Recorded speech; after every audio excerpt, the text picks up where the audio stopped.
Just start the recording. Okay, welcome everybody. Special episode here today. Wow, Hash Church, season 11, episode 3, the Solvent episode. Very, very excited for this episode. I've got Dr. Mark Chaldone, who's really curated the room. And I've got a bunch of people who are waiting to get in already, but we're going to change things up a little bit here on Hash Church, and we're going to do some shout outs for our sponsors. So give me just 1 second to bring them up on the page here and we'll get that done. Then I'll let everyone in. So first off and first foremost, I want to give a big shout out to Craft Greenery, which is one of Vancouver's premier cannabis dispensaries, for sponsoring today's event. They're all about bringing the highest quality and widest variety of cannabis and extracts right to your doorstep all across Canada.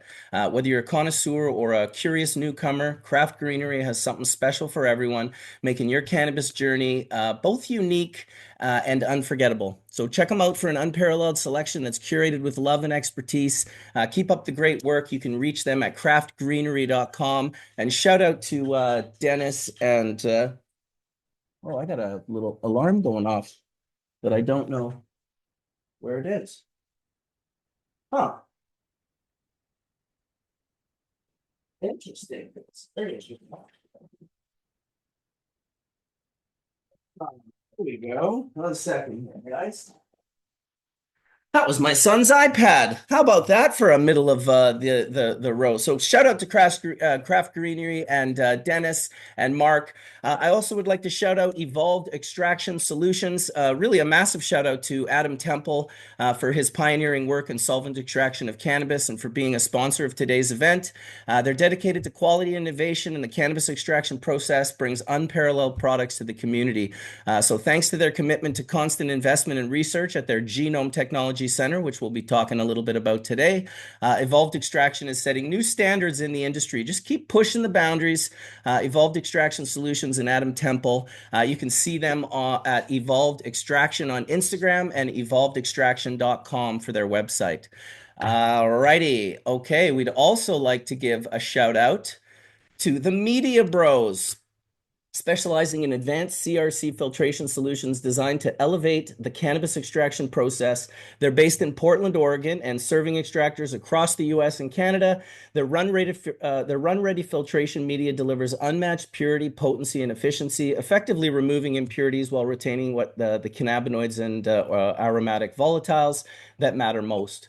With faster flow rates, no clogging, consistent results, Media Bros empowers extractors to produce safer, cleaner, and more effective products with ease. Backed by hands-on expertise and a commitment to innovations, Media Bros simplifies the process and helps customers achieve excellence every step of the way. You can check them out at mediabros.store. And if you're in Canada, you can actually contact Adam at evolvedextraction.com. Alrighty. So, and last but certainly not least, I'd like to shout out Jorge and the good folks at ChemTek. This is a company that's revolutionizing cannabis extraction with cutting-edge technology and a commitment to quality and sustainability. ChemTek is a leader in post-processing equipment for solvent-based cannabis extractions, offering advanced solutions like the CLT55 terpene separation centrifuge, designed to enhance the purity and quality of cannabis concentrates. You can visit those guys at gochemtech.com to learn more about their innovative equipment and dedication to empowering extractors across the industry. With ChemTek support, we're gonna continue to explore and celebrate the art of science of cannabis, the science of cannabis extraction, fostering education, innovation, and community connection, which is what we do here at Hash Church. So let's elevate the craft together. Thank you to our 4 sponsors. And I think we got so many people in the room right now. It's time to get the show started.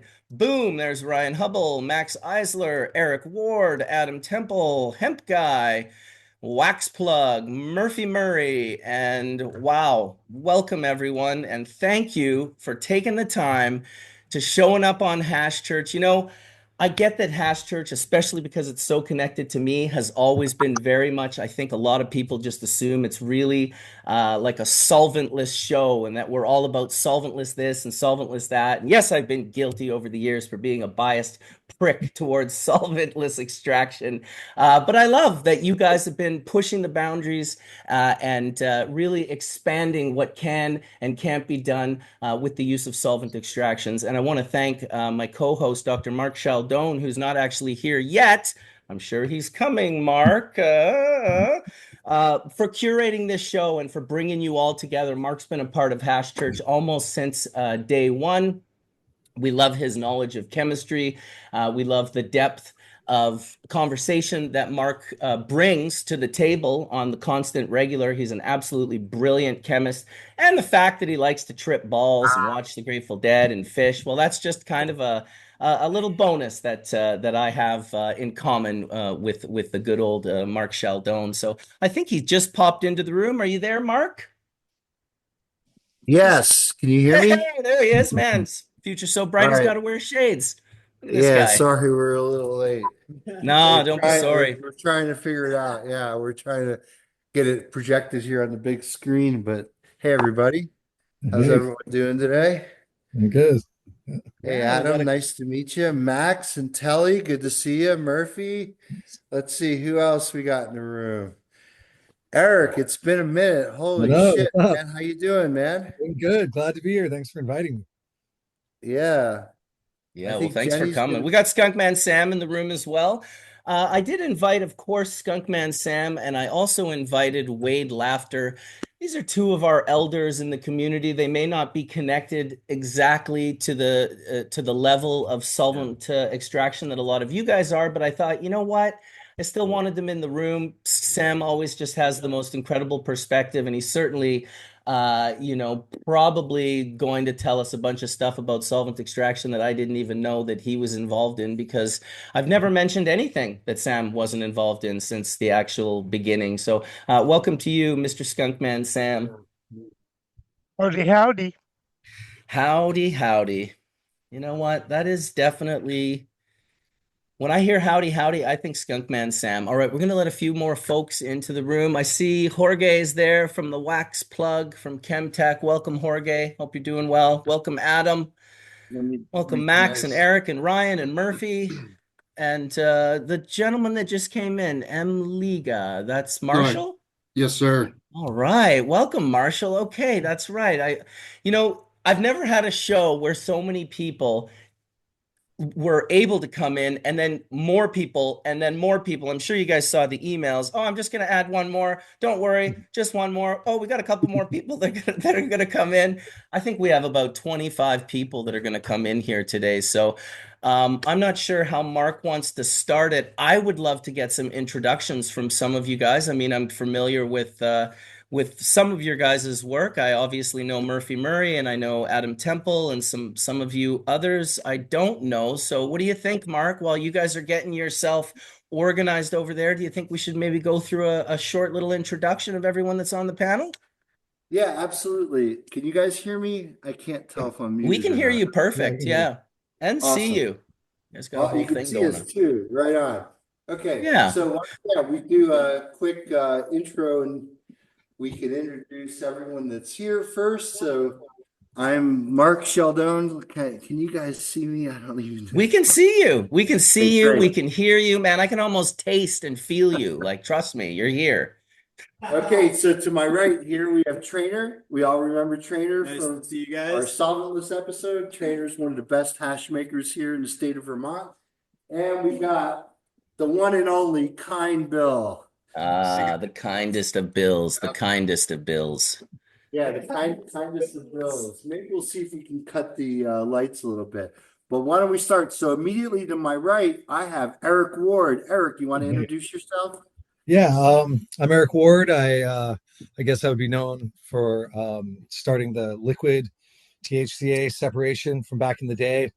Called used to call it the Heisenberg, so kind of called myself the Heisenberg there for a second, and then we The started holy calling it water, holy right, water. Eric? Yeah, The then we holy started calling it water. holy water. We were doing the Heisenberg thing on Fish Tour and kind of just selling carts like coil carts before there were actually carts. and then kind of got known by that and a little before that. And then, yeah, Holy Water, which was the first liquid that we brought out to High Times Cup in Denver, that first legal one in 420. And kind of had to have to talk to their lawyers to get them to change the packaging for the contest and everything, because no one had ever seen like a thin liquid like that. And that's kind of where I started. I'm up in Washington now at a company called Sungrown. We do brands called Full Spec, and we do rosin and solventless stuff called Solar Rare. And we have a lot of different lines. Leaf Works would be another brand. It's kind of where I'm at these days, and I just do some consulting and lab stuff.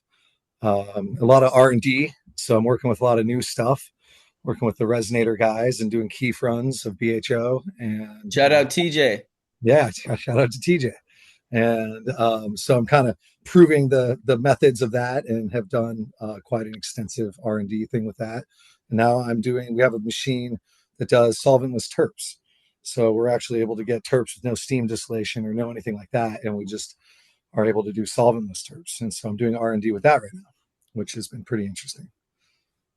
Dude, I love that. Listen, I always thought the solventless term was hilarious, and shout out to Nicotine for coming up with it because it was so necessary and whatnot. But solventless terps I know that's has funny. got to be the most awesome. Like, that is such We're not a using a wild. solvent to extract. Solventless hydrocarbons, man. Yeah, We got the no, totally. solventless Yeah. hydrocarbons. But I guess awesome, it's a dude. method. Yeah, it's a method thing where it's like we're not using solvents to extract the terp. Well, I know exactly what you mean, dude. I would know exactly But what you yeah, no, mean, and I'm it's like just solventless using water, which is a solvent. yeah, to yeah, have exactly. Oh it. man, listen, I went into that Yeah, argument a few yeah, times in for my sure. career there for There's a sure. whole So, thing. For sure. Adam Temple, next up, would you like to introduce yourself, good friend? I met Adam actually. We did a couple of panels together over the years at different events, and he's local to me as well. So, give it up there, Adam.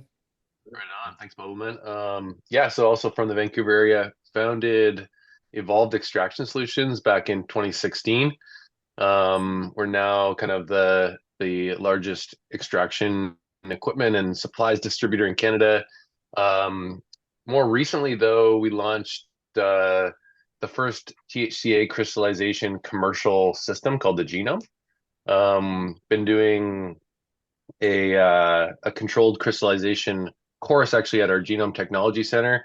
So to Murphy Murray, who actually instructs that course. Super awesome way to learn about how to isolate THC at different kind of scales. Yeah, that kind of sums it up. We'll get into that later for sure. Maybe head over to Murphy Murray, as you just mentioned her. Welcome, Murphy. Hey, thanks for having me. Appreciate it. I think it's very fitting to come back to be on Hash Church the day that TikTok gets turned off. What a fun day for us all. Taking it back old school. But I've been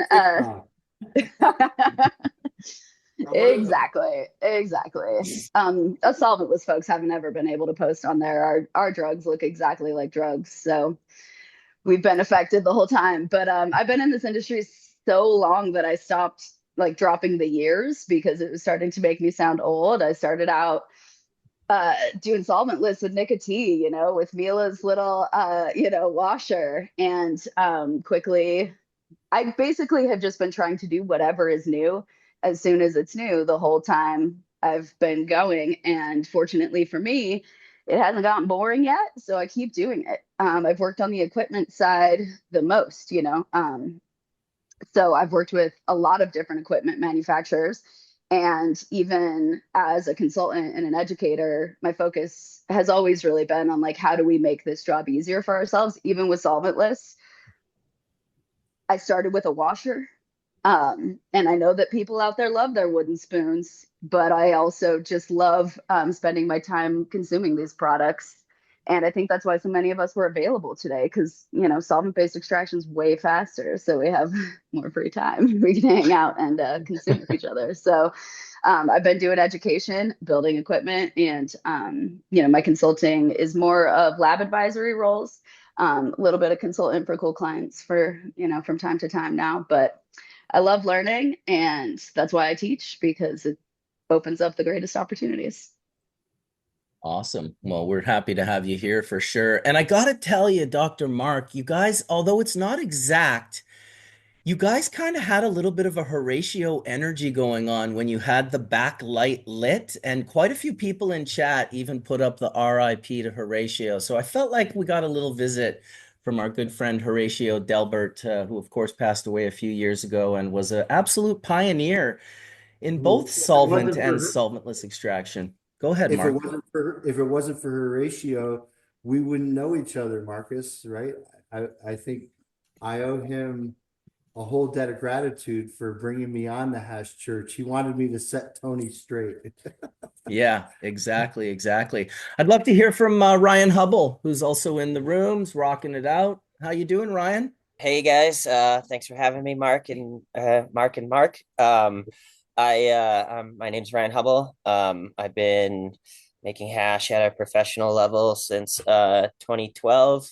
Moved out to California. I helped start a couple brands out there, elephant extracts and sweet leaf extractors. And then in 20 end of 2013, beginning of 2014, I ended up at Incredibles, the edible and extracts company.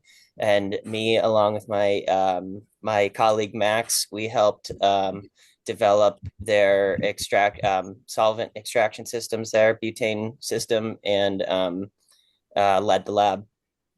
And then in the last couple of years, I've been a free agent and just been doing a little bit of consulting here and there.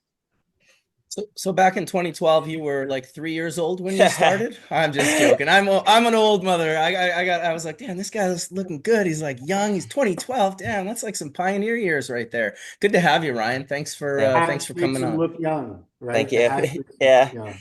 I've been told that a few times, but when I gray out the beard, then people are like, you don't look that young, actually.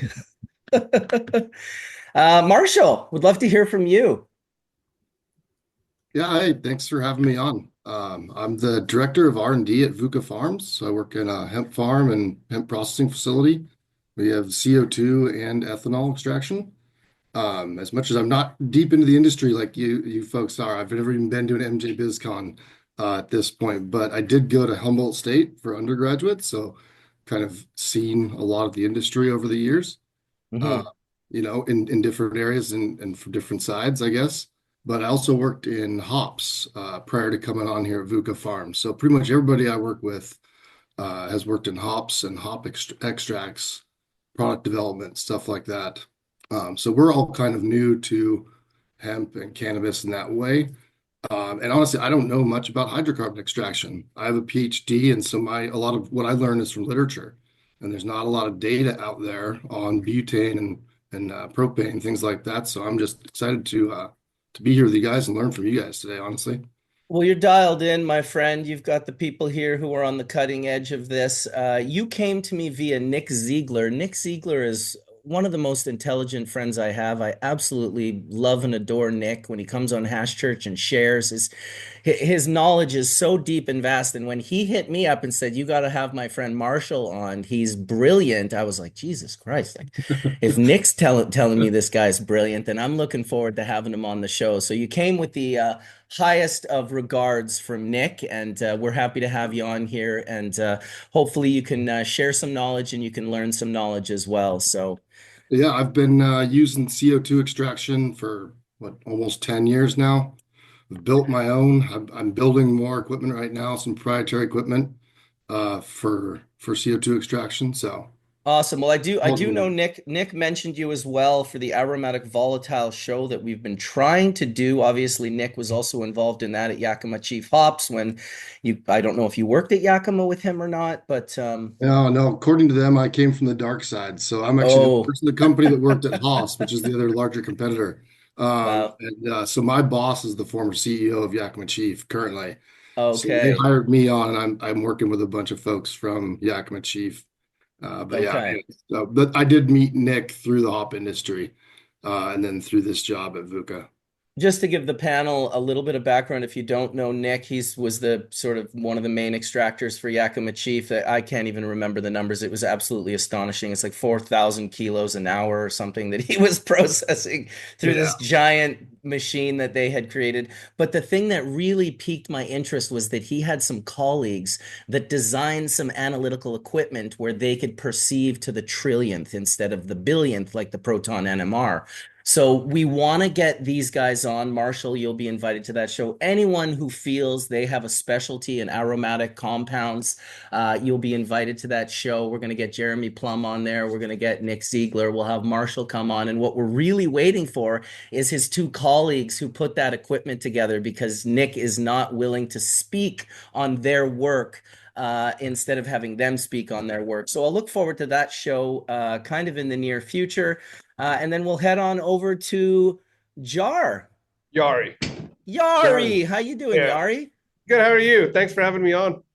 Dude, I kind of thought it was cool. Jar, like jar of hash. Jar. Yari, You want whatever works. a Yari of hash, and you as well, my friend. So please give us a little introduction. Let us know where you're at and what you're doing. Yeah, so I've been growing for close to like 17 years now. I've been doing it in Colorado since kind of like the first legalization. We all had like the med cards and all that.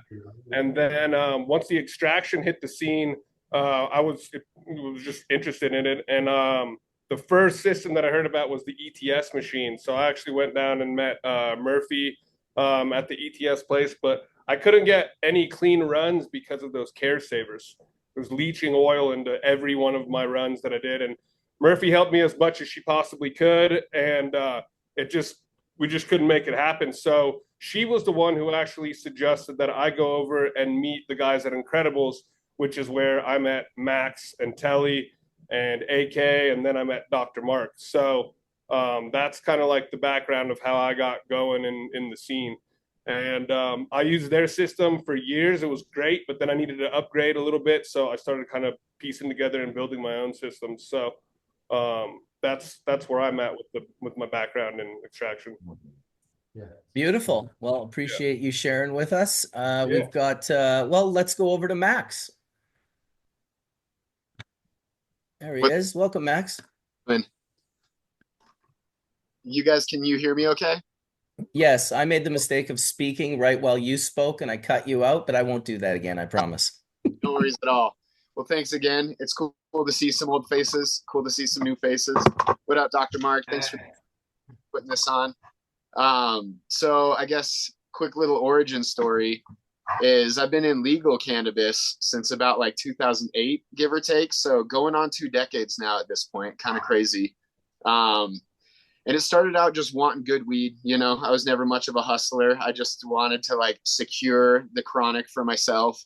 I remember when I was younger and I bought a bag from my dealer and he had better weed in his sack than what he sold me. And that was the day I realized I was like, oh, I need control over my supply. So it started like that. And then it started just making some hash for fun in my backyard with some trim, open blasting. At one point, Derek Cummings and I got linked up. Many people know him in the industry. Not everyone does, but what's that? I just said D money.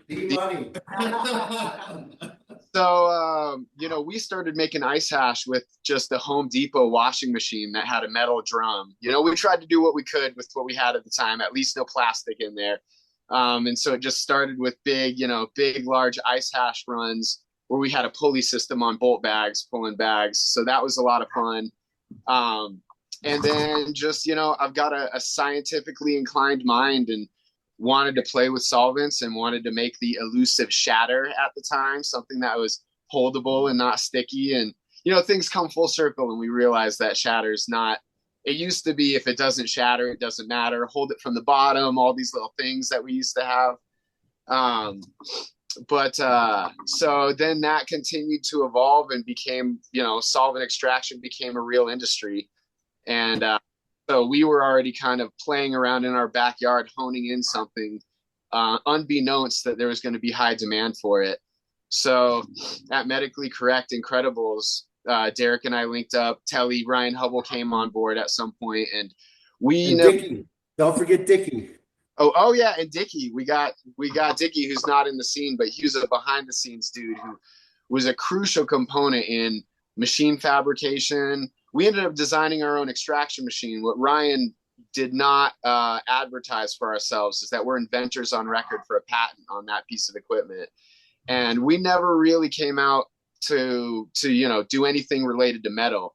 We were just hash makers, and we saw the end goal we wanted, and we saw that none of the equipment that was available at the time was able to deliver what we were looking for.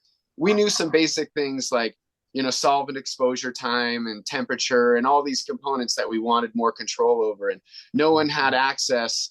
And we would give people feedback who were designing machines, and I don't know if it was ego or if it was too much work for them to change it, but we were given boots on the ground feedback as users on how they could improve their tech. And then it just became easier to design our own. So I don't know if it was in 2017. I don't know when we got our patent. Telly, do you know actually the year we got that?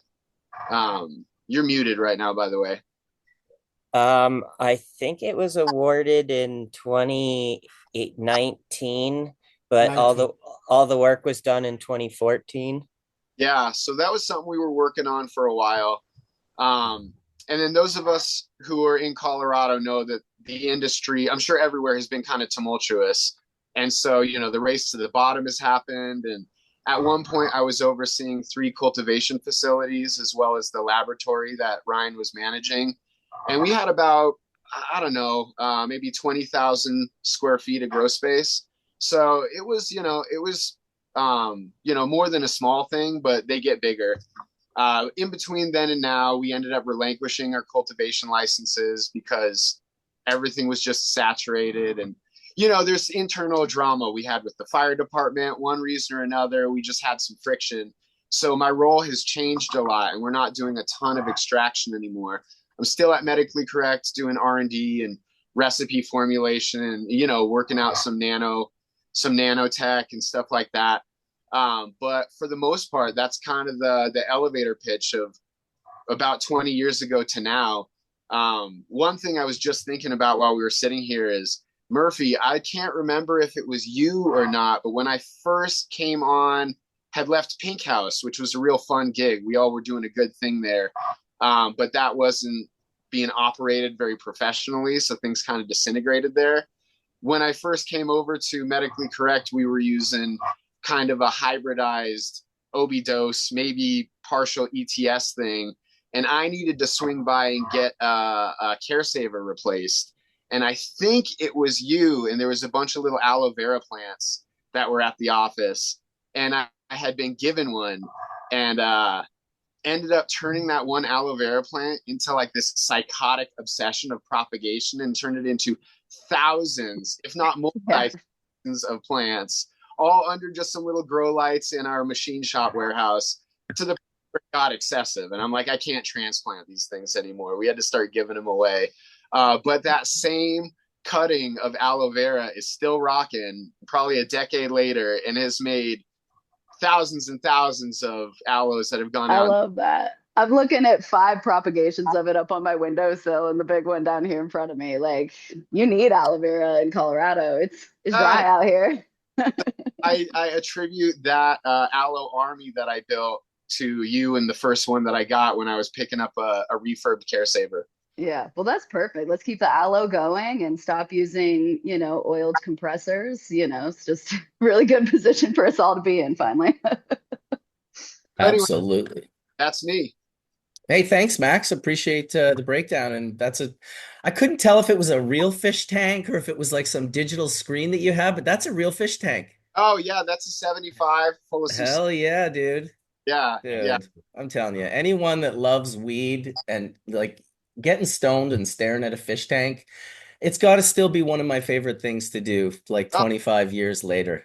Yeah, 100%. And Oh my God. If you like growing weed, there's so many parallels, because you got to make sure the water levels are right, and you want to look at everyone, make sure they're healthy. They're talking. Listen, Listen, at one point in time, years ago, it was got to be close to 30 years ago. I remember I went over to Breeder Steve's place and he had started this, what he was calling guppy ponics.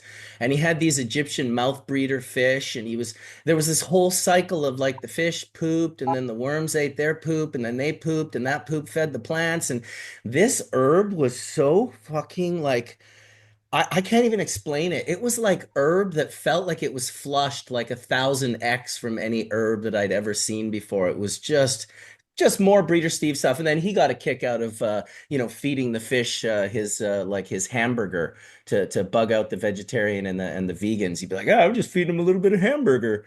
So yeah, hamburger fed sweet skunk guppy ponics for the win. Shout out to Breeder Steve, you fucking maniac. Hey, Um, go ahead. I said I would love that. That sounds dank. Yeah, it's definitely something. It's definitely something. I want to shout out Jorge, who's in the room. He hasn't turned on his camera yet. I don't know if we're getting Jorge's. Oh, there he is. What's up, homie? What up, man? How's it going? It's going good, man. It's going good. You want to give a little introduction to the crew? I'm sure many know you and some Yeah. may not. So my name is Jorge. If you can't roll the R, it's all good. You can say George. Um, better known as Wax Plug in the industry.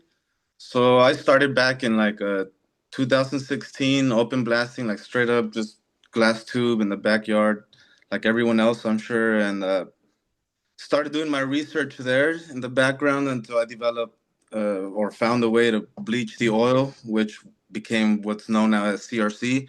So my introduction into like the main industry was around 2018 when I introduced or shared some of the techniques I was doing. From there, I was able to gain more opportunities. Eventually, opened up ChemTek, which is a company which distributes equipment and like centrifuges, stainless steel components, just about everything, really, consumables. But from there, I was able to then really focus on research and trying out stuff. So I was able to really connect with a lot of labs and eventually ended up forming Wax Plug Academy, which is now an educational platform where we help others learn through there and also through a university in Argentina right now in Buenos Aires. So we have two platforms right now going. And like I said, having all these tools at your disposal has really just helped push everything forward. And I travel the world a lot currently. Like I have been to a lot of countries and helped push the techniques over there forward, get the knowledge going and just prevent some of the pitfalls that we saw in the beginning. What else? I mean, yeah, that's about it. I've been mainly just focusing on crystallization lately and developing equipment, I would say. Those are like the main focuses right now I've seen in the industry.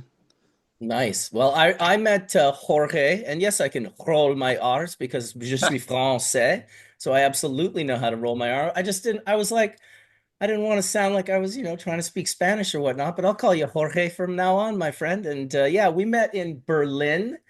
Geez, it had to be a year or two ago now through Alex Rogers' ICBC, the International Cannabis Business Conference. And Jorge was he was just rocking diamonds. This guy was walking around with big old diamonds and just giving diamonds away to everyone. And it really created a neat I saw it create a really neat like excitement similar to the excitement I've seen when I roll around and give out people full melt hash. And your diamonds were impressive. You gave me a couple and they were they were 8 to 10 carat diamonds for sure. Like they were not the little baby 1 carats, that's for sure. And I also dug your little grabber that you had, your little custom ChemTek triple prong Yeah, grabbers it's to needed for those, man. With the dab tool, it just keeps sliding off. So you gotta get something to grab those things. Yeah, dude. So good looking out, man. We're glad to have you here, and we want to thank you guys for being a sponsor today as well. So really, really cool. Now let me just make sure, go into gallery. I think everyone has mentioned, we've sort of gotten a little introduction from everyone. So I am going to I said earlier in the chat, I would, lost a lot of friends in the last year. We lost a lot of good people. I'm not even going to try and shout them all out because it was just so many, and I hate the idea of forgetting one. But there is one that I want to bring back from the grave to show up on our show today because this guy he's been a pioneer in this solvent extraction for a very long time. And I've just sent him the link. We'll see if he's going to make it in. I'm kind of excited actually to bring this guy back. Yeah, here he is. Without further ado, I'm bringing someone back to life today. We're bringing Indra back. Indra was not dead, as many have been saying, including myself, for the last like 6 months to a year. He wrote me the other day and he said, "Stop telling people I'm dead." And I said, "Holy fuck. Holy shit, dude, is this really you?" I was all shaken. I was freaking out. I was like, what's going on? I've never in my life been a part of a rumor of a good friend of mine being dead that wasn't dead. But here we go. John Davis, Indra, in the flesh. Old as fuck, but we're happy to have you here, dude. So happy to have you here. How have you been, dude? Well, age 79, start slowing your ass way down, For sure. And then I got diabetes and blood pressure, but guess what? I'm still alive. And I Still have no alive. plans for dying. Dude, it's really good to hear your voice.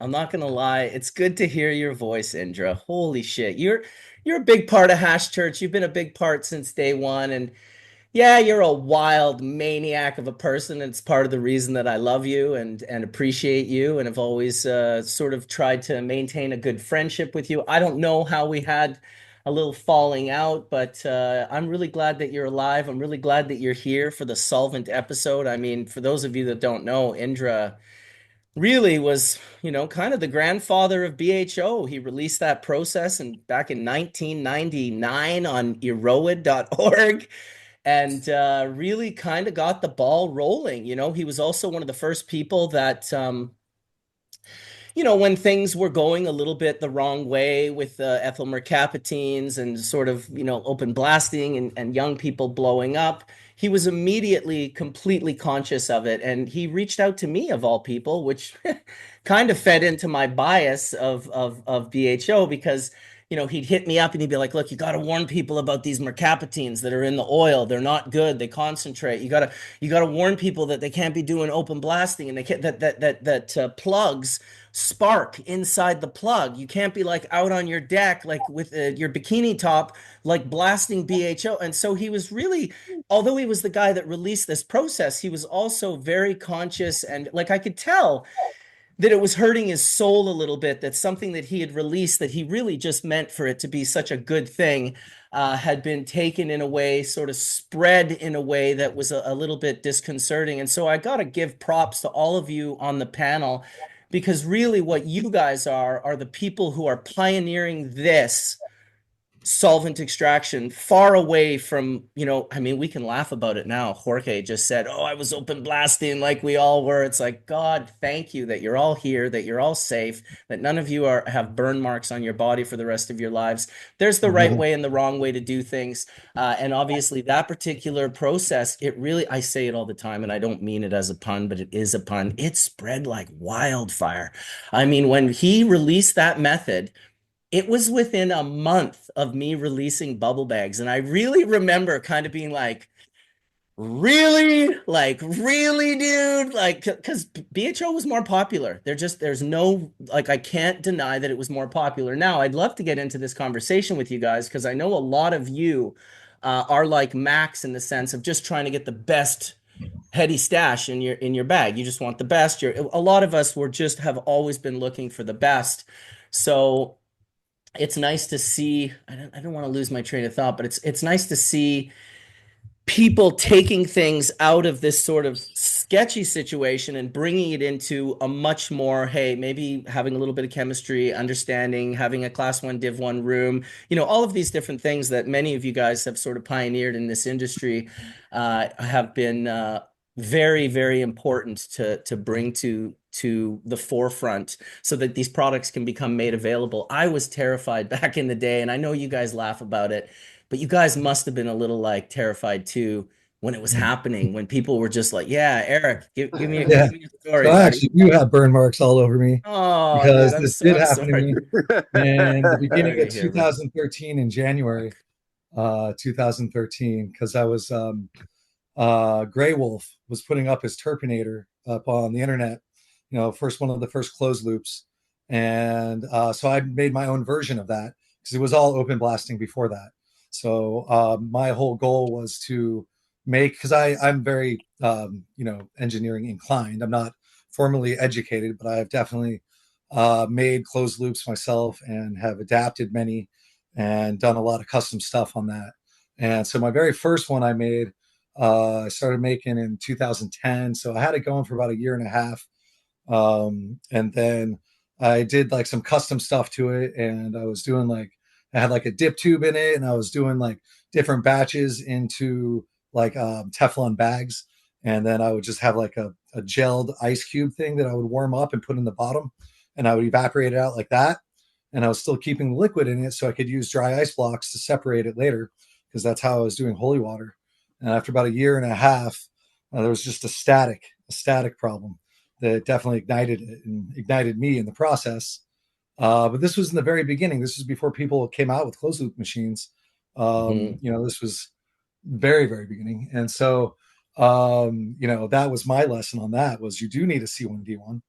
I was gone. I was given liquid to Addison for a long time at Steep Hill, because that's how I met a lot of people in the beginning, was doing testing, because nobody had any information on any of this stuff. So I was having to do my own testing at that time. And so I was giving stuff to him, and nobody had seen liquid or anything like that. And that's what I prefer to smoke. I just like the terpenes. That's my main thing, is really the flavor. It's always been that. And and so I've been giving it to him, and then I just disappeared for 9 months because I was in the hospital for a month.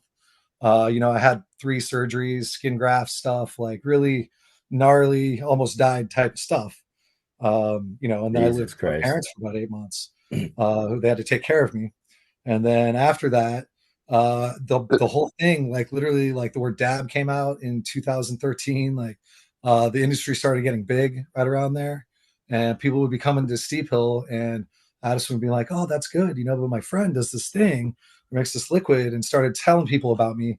And so by the time I was healed and feeling better, a lot of people everywhere knew who I was, or at least knew the name, holy water, and people were like looking for me. They were like, "Does he exist?" There were some articles written about it. It's just some really interesting, coming from just being in bed for 8 or 9 months, thinking I'm never going to be in this industry. It's not even really an industry yet. I didn't even think it was going to be possible. But I came back and I tried to teach people, and it just wasn't up to what I was trying to do. So I started doing it again myself, even though my parents was like, they're going to kill me, but I believed that this was the thing that this is the thing that I like to do the most. So I always had other jobs and things like that until this started just coming out and started literally, blowing up in the right way instead of the wrong Right. way. Holy shit, dude. And then that's when I went out to, I was with that company Nectars in the beginning, and went out to that, High Times thing in 2014 in Colorado.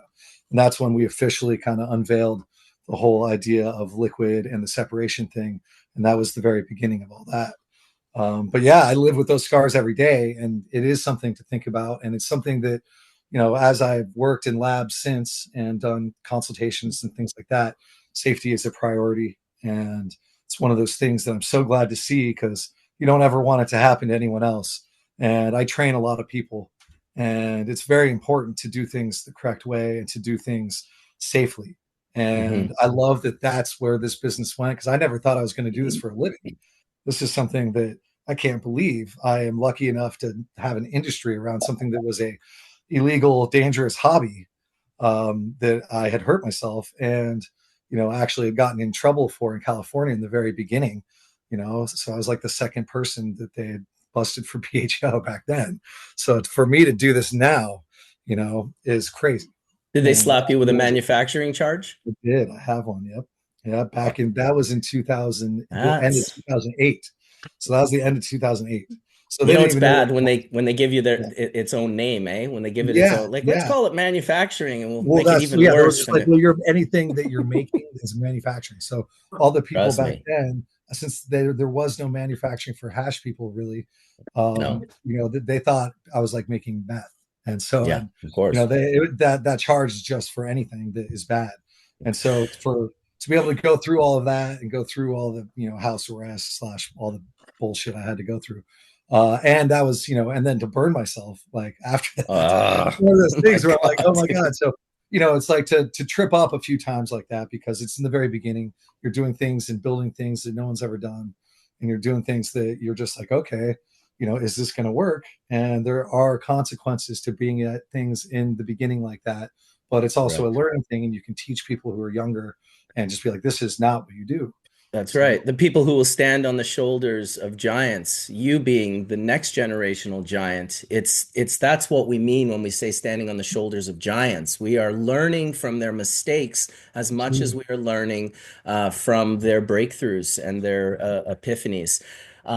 Yeah, that's heavy, dude, for sure. That's heavy. I want to get into that a little bit more in a bit, but I think as we're going through history, at this episode, it would be cool to hear from John just out of his own words, kind of like how he discovered this process and how he released this process on Erowid. Once he gets done that, I do want to talk a little bit more from Adam and Murphy, Eric, Tele, just in regards to the education that you guys are doing now, Jorge as well, in regards to what you guys do in order to make sure that we're inspiring people to do this the right way now. Because sometimes, like for instance, I can take complete and total accountability for showing everyone how to make water hash the wrong way. When I first came out, I would take the bubble, I'd roll it up all wet, everyone's hash was molding. It was totally my fault. I was responsible for that for years. And it's like, here I am trying to pioneer and be a pioneer and do some new things, and then you make this key mistake that you wear sort of as this, for you, Eric, as a burn mark, for me, just as this sort of conscious, like, oh my God, like all I wanted people to do was have better hash, and I'm probably responsible for like a metric ton of it molding. Like that weighed heavy on my shoulders. Maybe not as heavy as a burn, but trust me, man, it weighed heavy on my shoulders, knowing that I was the reason that people's hash was molding. So that took a very long time to kind of break that down and be, 2002 to 2007 or 8, I was absolutely obsessed with teaching people about the desiccant. For me, I found pizza boxes. It was a food grade cardboard. It was hard. If I sieved the hash very, very thin over the cardboard, it wouldn't stick to the fibers. It would come off beautifully, and the desiccant action of the cardboard would absorb the water, which was also being, weighed down by gravity and pulled into the cardboard. The corrugation of the cardboard would go into one level, and then it would dry, go into the next level. And so it was a way for us here in the Pacific Northwest to dry hash. Nicotine around 2008, I want to say, or 9, he started coming out. Well, he's in Colorado. He's not in the Pacific Northwest. And he's saying, I don't know what this bubble man guy's talking about, but you don't need to put it on fucking cardboard. Like, that's brutal. Just put it on some parchment, much cleaner, no fibers, this, that, and the other thing. And Nicotine and I really taught each other something because we were kind of banging heads. I was like, what the fuck is this guy talking about? He doesn't know what he's talking about. He's over in Colorado saying the exact same thing. The fucking bubble man does not know what he's talking about. We learned together that yes, in Colorado, where you need all that aloe, you don't need the desiccant action of the cardboard. It'll dry from the air if you break it up small enough. But if you try to do that in the Pacific Northwest, it's not working. You are getting moisture trapped in your hash, and it's going to cause you problems down the line. So, Indra, if you wouldn't mind giving us a historical context of how you came to this, like, what the fuck, dude? You're just like sitting around one day. You're just like, what the fuck? Please. No, I was in Vietnam in 1967 and trying to get the locals to bring us some pot to smoke was nearly impossible. They would bring it, but it would be these big, wet, heavy buds. And you couldn't light them with a fucking blowtorch. It just wasn't happening. But you could tell that it was good because it looked good. So I started thinking about it, and I thought, Well, maybe I should try a small. I had read about gaseous extraction back in 1898, and I thought, well, maybe this will work. So I took a big pen, I shoved the barrel out of it, crammed it with wet buds, turned it upside down, took a Ronson butane lighter refill, the thing, and hammered it. And there on the dish in front of me and a few other guys sitting was a red puddle bubbling. And everybody's like, "What's that, Dave?" And I'm like, that might be the reason or the answer to us getting high. So, not a good thing to do, but everybody put it on cigarettes. And everybody smoked it, including myself. And everybody got hammered. And they're wondering what it was. And I said, well, it's oil from the plant. That was in 67. Then I came back to the States, 68. And I was shot all to pieces. I got shot through the middle while I was there. And I came back and I was thinking about it for the longest time. And then around 1988 or 89, I ran into this guy. I went to Switzerland. And while I was in Switzerland, I met a guy named Hans who offered me space to work in his shop, even though it was totally illegal. He saw something else in it. He saw flowers and spices and stuff like that. So he wanted me to be there. And we did start that. We worked for Roberte, one of the biggest perfume companies on the planet. And we worked for them for a number of years, producing fine perfume, oils, spices, and other things like that. And then I started to talk to Hans about, hey, maybe we should try some large extractions. I had a 38-foot tall, 4-inch or 4-foot wide pipe, and we loaded that. He introduced me to some Swiss guys who had been growing pot for a long time, and they had a huge warehouse that was, I don't know, it was 600 feet long, 200 feet wide. It was filled with boxes of dried pot that mice had come in and pissed on. And so these guys were like, can you do anything about that? And I was like, well, yeah, I can take the oil out and it won't smell like mouse piss anymore. So we moved everything over there and started to work. And we were filling this thing up every other day. And we had gallons and gallons and gallons of this beautiful red oil that was just immaculate. It tasted so good you could hardly not want to have it every day as much as possible. And at that point in time, these guys, I wanted to go back to the States, and so I wanted them to pay me. And they did pay me something, but they didn't pay me for all the work we did. Well, while that was all going on, I noticed that after we extracted, there was a lot of trichromes available. And so we wanted to try to find out how to get the trichromes the most efficient way out of the bud. And so what I discovered was that if you freeze the pot using liquid nitrogen down to extreme low levels, you crunch it all up in a 55-gallon drum, use a 4x4 to smash it while it's cold, and it turns it into a powder. Basically, that leaves you about 2 inches or 3 inches of crushed material at the bottom of the barrel. So then I pulled the material out and we constructed a silk screen with 26 inches, 26 per inch threads. And we took the pot that we had crunched up in this and put it in that and shook it. Then only the trichromes came out. All the green stayed behind. And the reason it did is because the green took up some moisture and it wouldn't fit through the silk screen. But the trichromes all fit through it like there was no tomorrow.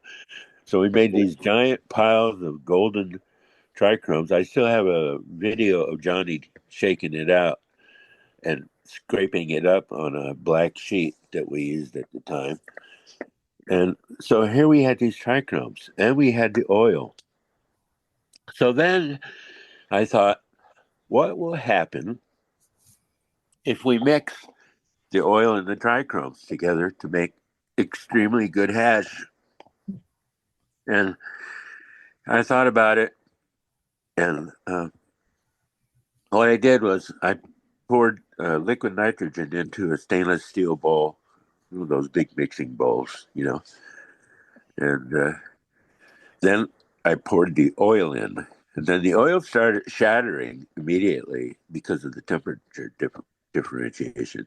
It shattered and shattered. And then I stuck a baseball bat in it, made sure it was all finely powdered.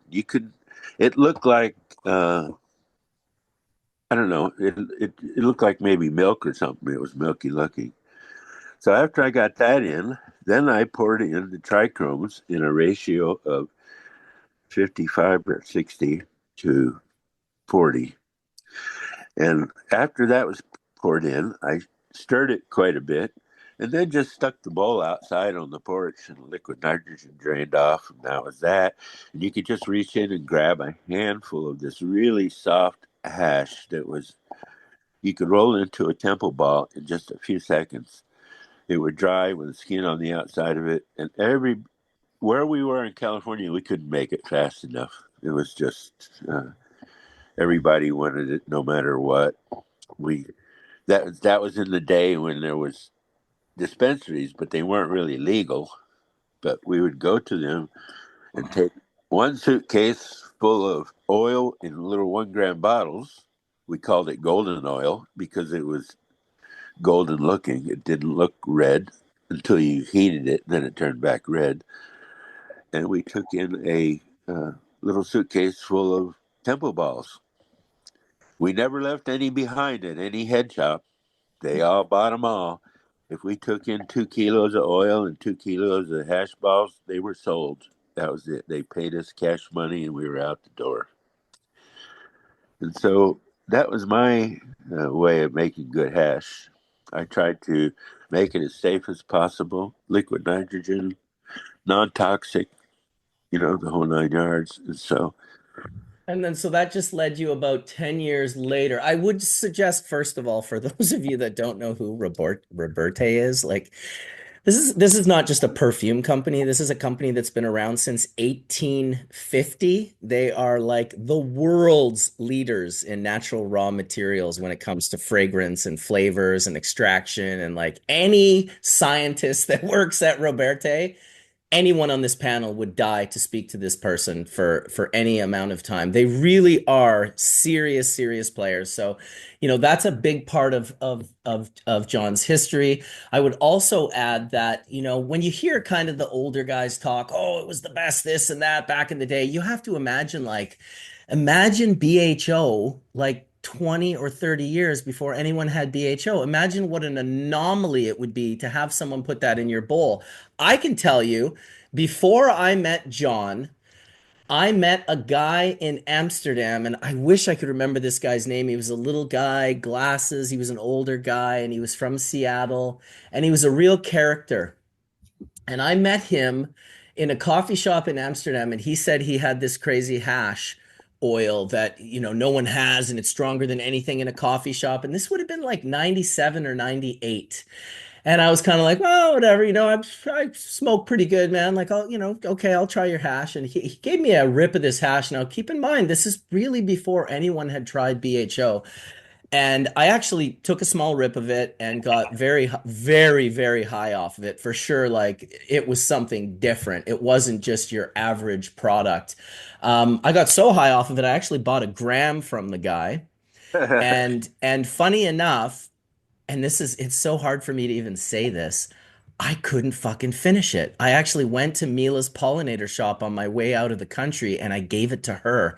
And I swear to God, it was still like a half a gram. So anyway, I find out that the guy got the hash from my buddy, the Nose. And the Nose knows. And the Nose is Steve Dumac from Amsterdam. Anyone that's ever been to Amsterdam and spent any amount of time at the Cannabis Cup or, touring around in that city, and if you are a hash connoisseur or aficionado, you are going to know who the Nose is. Anyway, lo and behold, the Nose and John Davis, Indra, are old friends, right? So I go over to his house and he's like, yeah, my crazy buddy came over and he stuck all this weed in a pen and he blasted it with a little Ronson tube. And I was just like, that's how you made that shit?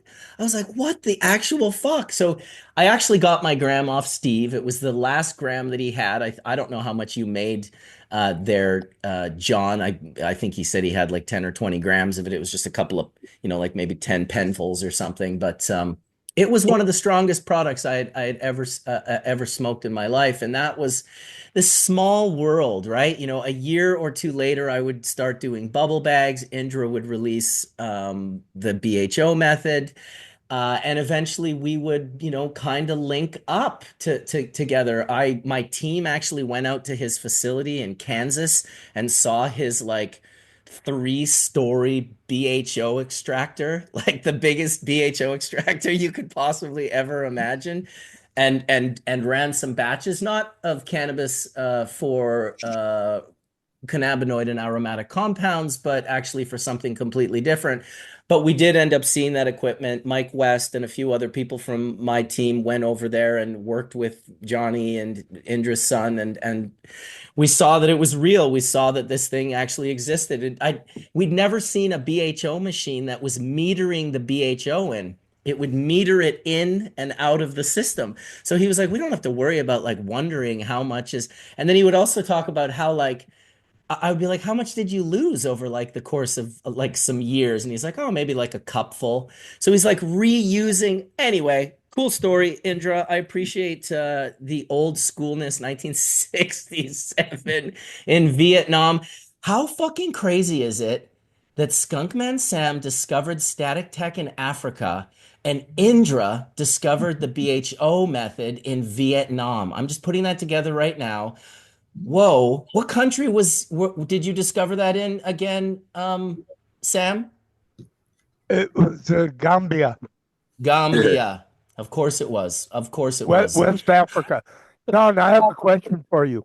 The Please. material that you were using, that you had boxes and boxes with mouse piss on it in Switzerland, was it Swiss rope-a-dope or was it high THC only? Because all the stuff that I saw mass produced in Switzerland was rope-a-dope. I don't know, because the Swiss guys took care of that. I took care of the production, and I didn't speak Swiss German or Swiss French or Swiss anything, so I was just a listener at those things. I saw a lot of people producing a lot of cannabis in Switzerland when I was visiting there, but most of them were using varieties that were half THC high varieties mixed with Swiss rope-a-dope, and it's not the best, but it still got the THC in there, but it probably had a lot of CBD, I suspect. Actually, I think you're right. The plant that we used for all this was a plant that the Swiss guys had gotten from the Swiss Institute of Technology of Plants, and it was called Queen of Happiness. And you could take an 8-inch bud and shake off about 3 to 5 grams of trichromes. It was something that the Swiss Institute invented, and then these guys were going there, so they took full advantage of it. And so that was the that was the plant du jour. What year was this, John, in Switzerland? Like was this in the late 80s or the late 90s? It was in the late 80s when I went there, and Okay. I started producing stuff, and I stayed there as long as I could, but even finally the Swiss people said, "Hey, no more visas for you. Get the fuck out." So Yeah. Yeah. No, I did it about 10 years later, saw much of what Sam saw as well. Definitely saw fields of decent weed as well. Steve was growing really good weed. Shanti Baba was growing really good weed down in Bellinzona, greenhouses of spectacular, you know, proper cultivars, proper, proper grown. Actually, some of the nicest flowers I'd ever seen grown in Switzerland. It was a greenhouse that Shanti Baba Scott Blakey had, and it was 7 foot tall Calio plants, and it was like walking into an Yeah, orange it orchard. was California orange from Oh my the God. seeds originally from me.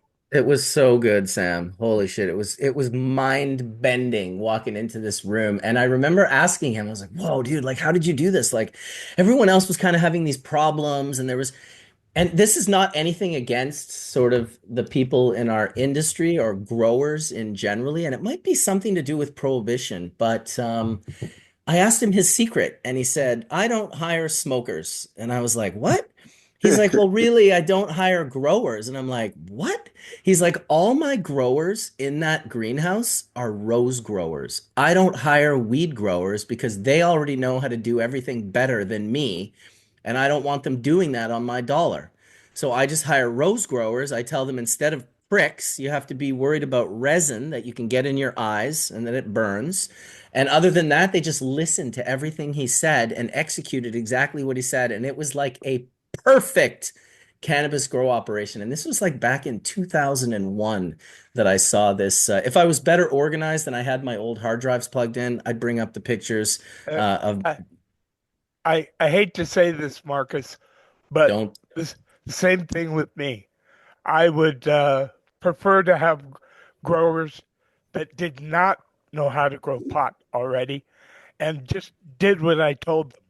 And it would come out better than all my friends who have been growing for 20 years. Sounds like you guys just prefer using an SOP. Somebody just like standard operating procedures. It's almost like you wanted employees in some kind of work for pay scenario. It's really, it's like so much has changed, but things stay the same. But I want to say back to the mouse piss box because I felt that in my heart. I think one thing about working with solvents in the cannabis industry that is unfair is that the better you get at this craft, the worse weed people want to bring you to ask you to save them from. It's like, we get a lot of innovation out of cultivation failures. Someone else has ruined product for 6 months, and now after it's been in storage for another 6 months, I've got to figure out how to make it work. And so what's tricky about that is that we don't really get to brag about some of the coolest parts of what we do because it's gross, right? Like Jorge has brought up his CRC, right? Like it was so cool to be able to pull that pigment out even when we didn't know, what the function of having it there was. It was just cool and interesting to be able to do and talk about. But then we get this like negative connotation, and no, now we don't get to discuss our science with the same excitement because a lot of times we learn from some garbage boxes of mouse piss weed, and we find Yeah. out we could do some really cool shit. No, I'm glad you brought that up, Murphy. It's a really good conversation in the sense of, I had the conversation with Media Bros. I had the conversation with a few different people. I've had the conversation with the irradiation folks, the people that do, when you're failing microbials. And it's, as a business owner, there's sort of two views of sites, and we'll get to you right after this, Mark. It's that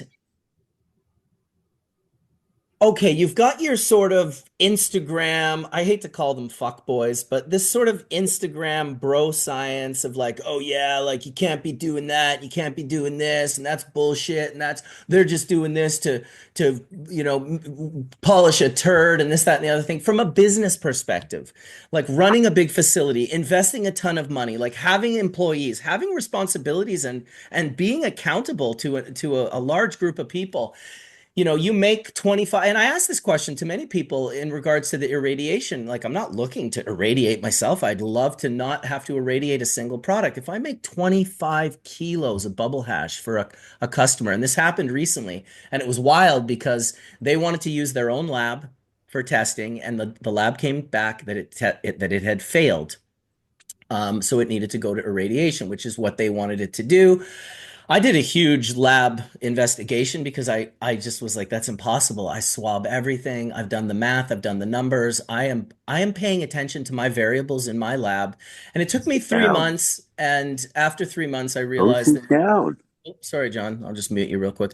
I realized that they had made a mistake in the lab and that it had not failed. Now, that was 3.5 months of a problematic experience. Now, would you tell if you're a brand new company, you've invested all your money, you've mortgaged your house, you've got your buddies working for you. This is a roots thing. You're not the suits, as people like to, you're the roots. You're doing this the best that you can, and you have a fail like that, but you're going to be righteous for your Instagram audience, and you're going to tell them, "Don't worry, I threw that 25 kilos away." Who the fuck is throwing away 25 kilos of hash just to serve a group of people on Instagram who are never going to buy that hash, whether you irradiated it or not? So it's this double-edged sword, and you have it with CRC as well. Of course, it's great if you make a nice product, but maybe it has a little bit of a slight look to it because consumers are so bloody picky, and they're only going to buy something based on the color. And now what? Oh, we CRC'd it, but so it kind of becomes, are you the company that made that maybe a fail happened at a lab that wasn't even a real fail and you were required to irradiate for this particular reason? Or are you the company, and this is the part that you're talking about, Murphy, why you guys kind of can't talk about it, why you look bad, because there's brutal fucking companies out there that are doing nothing but growing moldy swag. They're happy to do it because they know they can irradiate it at the end of the process. So it actually affects the SOPs in the beginning and during, because they know where they're going is just like, it doesn't matter. We're going to CRC and we're going to irradiate and we're going to get great product. That's not really what those two things were designed to do. They were designed to help people in certain situations, but they become a double-edged sword. You get people who move in with low integrity, and then they go about doing their business in that way. And so I'll pass it over to Mark. That's all I wanted to say, unless you had something else to say, Murphy. Oh, I just want to add, it's what's tricky is we don't have a good way to evaluate and compare. The CRC gets that complaint about flavor, but I always bring up removing the flavor that was there might have been important. The flavor that was there might have been gross. Like there's fantastic flower that we can extract and get fantastic flavor from, and sometimes when you get a box of mouse piss weed, we say, in exchange for no mouse piss, we're going to have no other flavor either, And so for us to, be blamed for the cut when we're a Band-Aid is unfair, because we should be able to promote, the individual components. And we get better at that as an industry. But, it's like, again, I love nicotine too, but that word solventless really took us back years in scientific conversation, because we've tried to create separation in where we should have had a lot more conversation and a lot more, nuance between each other, because we all want the best of whatever's there. The only one who would say throw away 25 kilos of concentrate is someone who doesn't have it to throw away, who didn't pay for it to be made.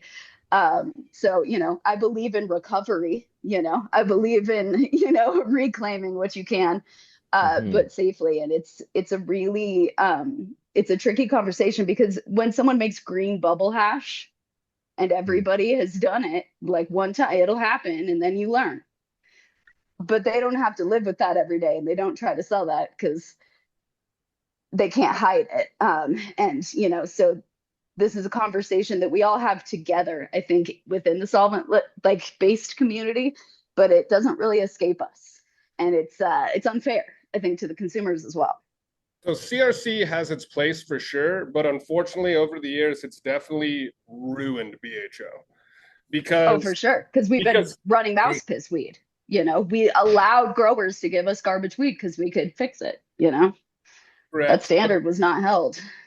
Yeah, and like I said, when I first made the rosin chip diamonds years and years ago, CRC was a big part of it, and W1 was the best thing to do that with.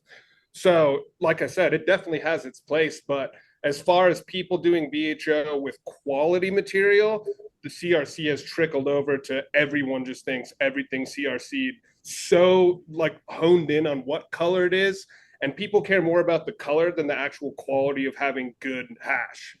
Yeah. So You're not it's wrong, unfortunate, but Yari. that's where we're at, you know? I would like to add on that because I saw it from day one when I released the bubble bags and started doing the bubble hash, right? I listen, I got lucky. Guys like me and Nick T and Matt Rise, we had an olfactory sense and a lucky ability to be friends with guys like Subcool and people who were growing spectacular, like second to none cannabis. That was our advantage. And so in the very early days, Breeder Steve's like, hey, you want some shishka berry, buddy? And I'm making, 5-star hash with just 2 or 3 bags. Like, whoa, this is crazy. So I had access to all this incredible hash. It was a very short period of time after I started selling bags that I started getting these questions. Hey, how do I get my hash to melt like yours? I'd be like, they are not going to like the answer to this question. Well, you just need to learn about the symbiotic relationship between the mycorrhizosphere and the roots and the fungi intelligence that will help express plants and sequester compounds from your plants. You're just going to need to learn about that. It's going to be about a 10 to 20 year journey that's going to take you through absolute insanity and crop loss and failure and epiphanies and all of these things. Or you could smash a bunch of it into a tube and blast it with a Ronson can. And that is what 99% of, that's why BHO was taking off so fast in the early days, because people who had material with, like, the bubble bags just weren't the same as BHO in the early days. The bubble bags would give you a nice material. Even if it wasn't melty, it could still easily be 50+% THC and be strong. But it was those melty photos that everyone wanted to be a part of. It was that melty, shiny hash that everyone wanted. And so they'd say, how do I get my hash to melt like yours? And, the next day they'd be like, fuck it, I can blast this and it will be a golden honey oil. And so it was the beginning of a way to make something that wasn't very good look good. Hey, Marcus, Yes, go ahead, please. if you'll recall, when you started Bubble Bath, I called you and said, hey, I don't want to crush your bubble bag business. You did. With You absolutely BHO. did. You did. And I wanted to reaffirm that. And then one other thing about Roberta is Dr. Julian was the head scientist there. And when I wanted to get business with them, I asked him, give me something to extract. So he gave me some 4-year-old lavender, all dusty, in a box. And I extracted it and I sent it back to him. Next thing I know, 3 days later, I got this frantic phone call from this French guy who can hardly speak English. And he's like, how did you do that? What is happening? This is better than the fresh lavender. We want to talk with you. So I went into Roberta and I sat down and I became friends with Dr. Daniel Julian, who was the head scientist. He then was so enamored of the process that he got on a jet and flew to Kansas and walked into the place to sit down and see the whole setup. And he was like, he kept shaking his head. He was sitting there shaking his head. And I said, Dr. Julian, are you okay? And he said, yes. He goes, but I want you to know that you're about 200 years ahead of the extraction industry. And I am so happy to be here and see all this. And can I see you operate it once? And I said, sure, you can. And we did. And we became close friends, and we still are. We still talk. But that's awesome. That's amazing. And I want to fit. I Go have a ahead, Sam. question for you. Was that company bigger than Joventon Rouge? Hey, you couldn't tell me. Don't ask me about comparisons, bro. I don't know. Julian was. They were around the entire world. They sourced stuff in every country that there was, So and does Joventon Rouge, but I don't know either. I can find that out for you. I want to continue the thought because I wanted to finish and not be blaming BHO. I feel the exact same thing happened with rosin when rosin was released. That happened with, and it's kind of this double-edged sword that we're talking about with CRC and with irradiation. You know, it's like, where can I find a place for my mediocre product? And so that was a big thing when BHO happened. Obviously, not everyone has amazing product. The majority of people who were blasting had mediocre product. It was turning into a golden honey oil and it looked spectacular, but it wasn't until some of you people on this panel started showing people what actual bomb product was and adding all these little tricks and tips into your SOPs to really preserve and, you know, get all of that goodness in the end result.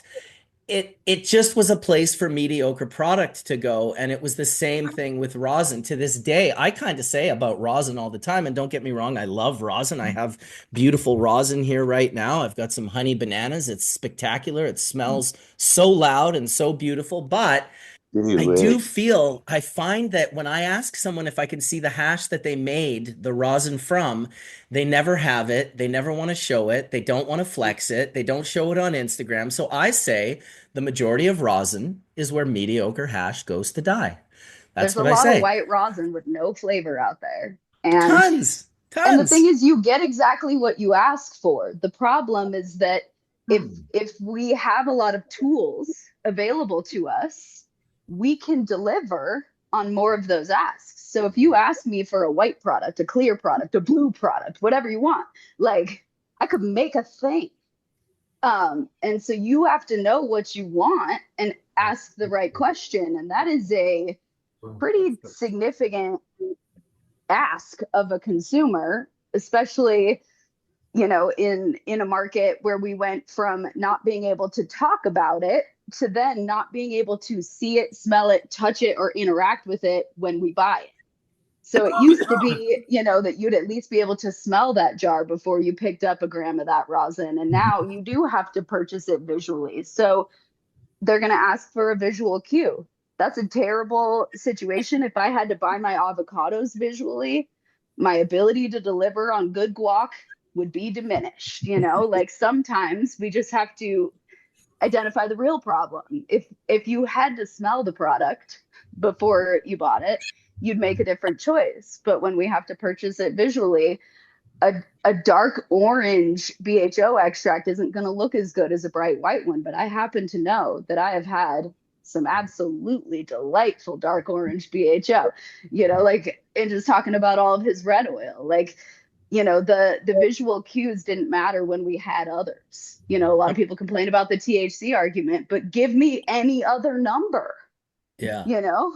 No, I'm going to get to Mark's because he's raised his hands twice. But yeah, someone just mentioned in the chat, oh, I agree, dude, but CRC is criminal. And another guy's like, it feels sneaky, but it connects exactly to what you just said.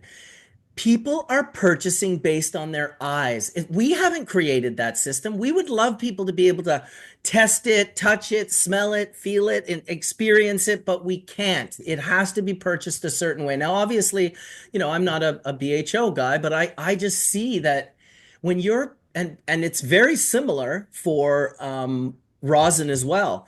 And this is why people are like, let's cut the plant down a little early. Let's make sure we lyophilize and keep it in cold chain and make sure we pull like taffy to get those air bubbles in there to lighten that bubble. These are forms of CRC. These are forms of manipulation and sneakiness that we are, you know, we're not forced to do, but I say we're kind of, business people are somewhat forced to do if they want to compete in the market. And it's funny because it's always the buyers, the people who are the buyers who are saying, "Oh, I don't like this and that's sneaky," and that, well, then start buying differently. You know, pay attention differently. Mark, please go ahead. All right. Well, first, I wanted to say hello to my old friend, John Davis. hi, Mark. It's great to hear your voice again. For some reason, you have a Ken Nordine twitch to your voice that's just irreplaceable. So it's great to hear you again.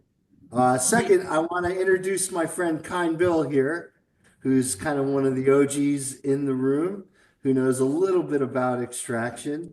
And I think he's got something to say. Hey guys, how's it going?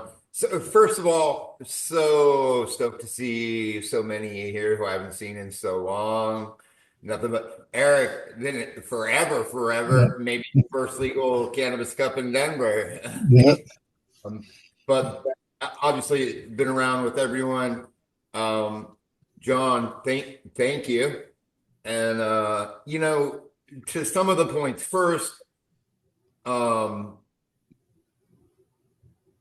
when I first came into fully regulated market making hash, I hash was the only way I could get in, right? I couldn't get a badge. My dear friend, fellow cultivator, Phil Haig was like, hey, Billy, we can hire you as a consultant and you come back here and make some hash for us, and then you get to come and play, right? And when we first set the machine up, I was talking to Giddy Up, the founder of Emotech, and who I kind of developed lab resin with. And he was like, something you're going to find out immediately, Bill, is it's the grower's fault if it's good, and it's your fault if it's bad. Get used to that shit right now. This is your new world. And, I consider myself to be at least that good at cultivating cannabis as I have been at extracting it, and fortunate that I learned on exceptional material. So this was like a new world for me to come into. This meant trash in and we want gold out, right? And then, live resin in those early days, man, we didn't harvest rooms for it. We walked really big, exceptionally grown rooms and picked the 5, 6, 7 best plants of each cultivar. And myself and like a Rye Pritchard or Phil Haig level of careful harvested those plants very particularly. And it was taken care of that way all the way through. This was the top cut. It was only supposed to be that. Within, maybe 3 weeks, the owners came to me and were like, hey, we got a room full of aphids. Can we freeze? It's like, fuck. And I knew. This was mindful? Yeah. I knew that was coming from the first run. Honestly, when I opened the first pot of live resin, I had a series of thoughts that weren't around the quality. My very first thought was like, wow, I'm going to be able to figure out how to never trim again. I gotta be honest. I was like, we're freezing everything. I'm fucking out of the trim game. Right. My second thought was like, wow, this is special and good. People are probably going to fight about this. And then my third thought, I was like, wow, I guarantee someone is going to figure out how to use this to make something bad. You know what I mean? Because it looks so amazing. You can right away out of the gate use this as a tool of destruction. And it happened, reliably fast as commercially driven things do. But hey, everybody on this panel has a capability of producing, ridiculous quality, setting standards, refusing material. I'm that guy.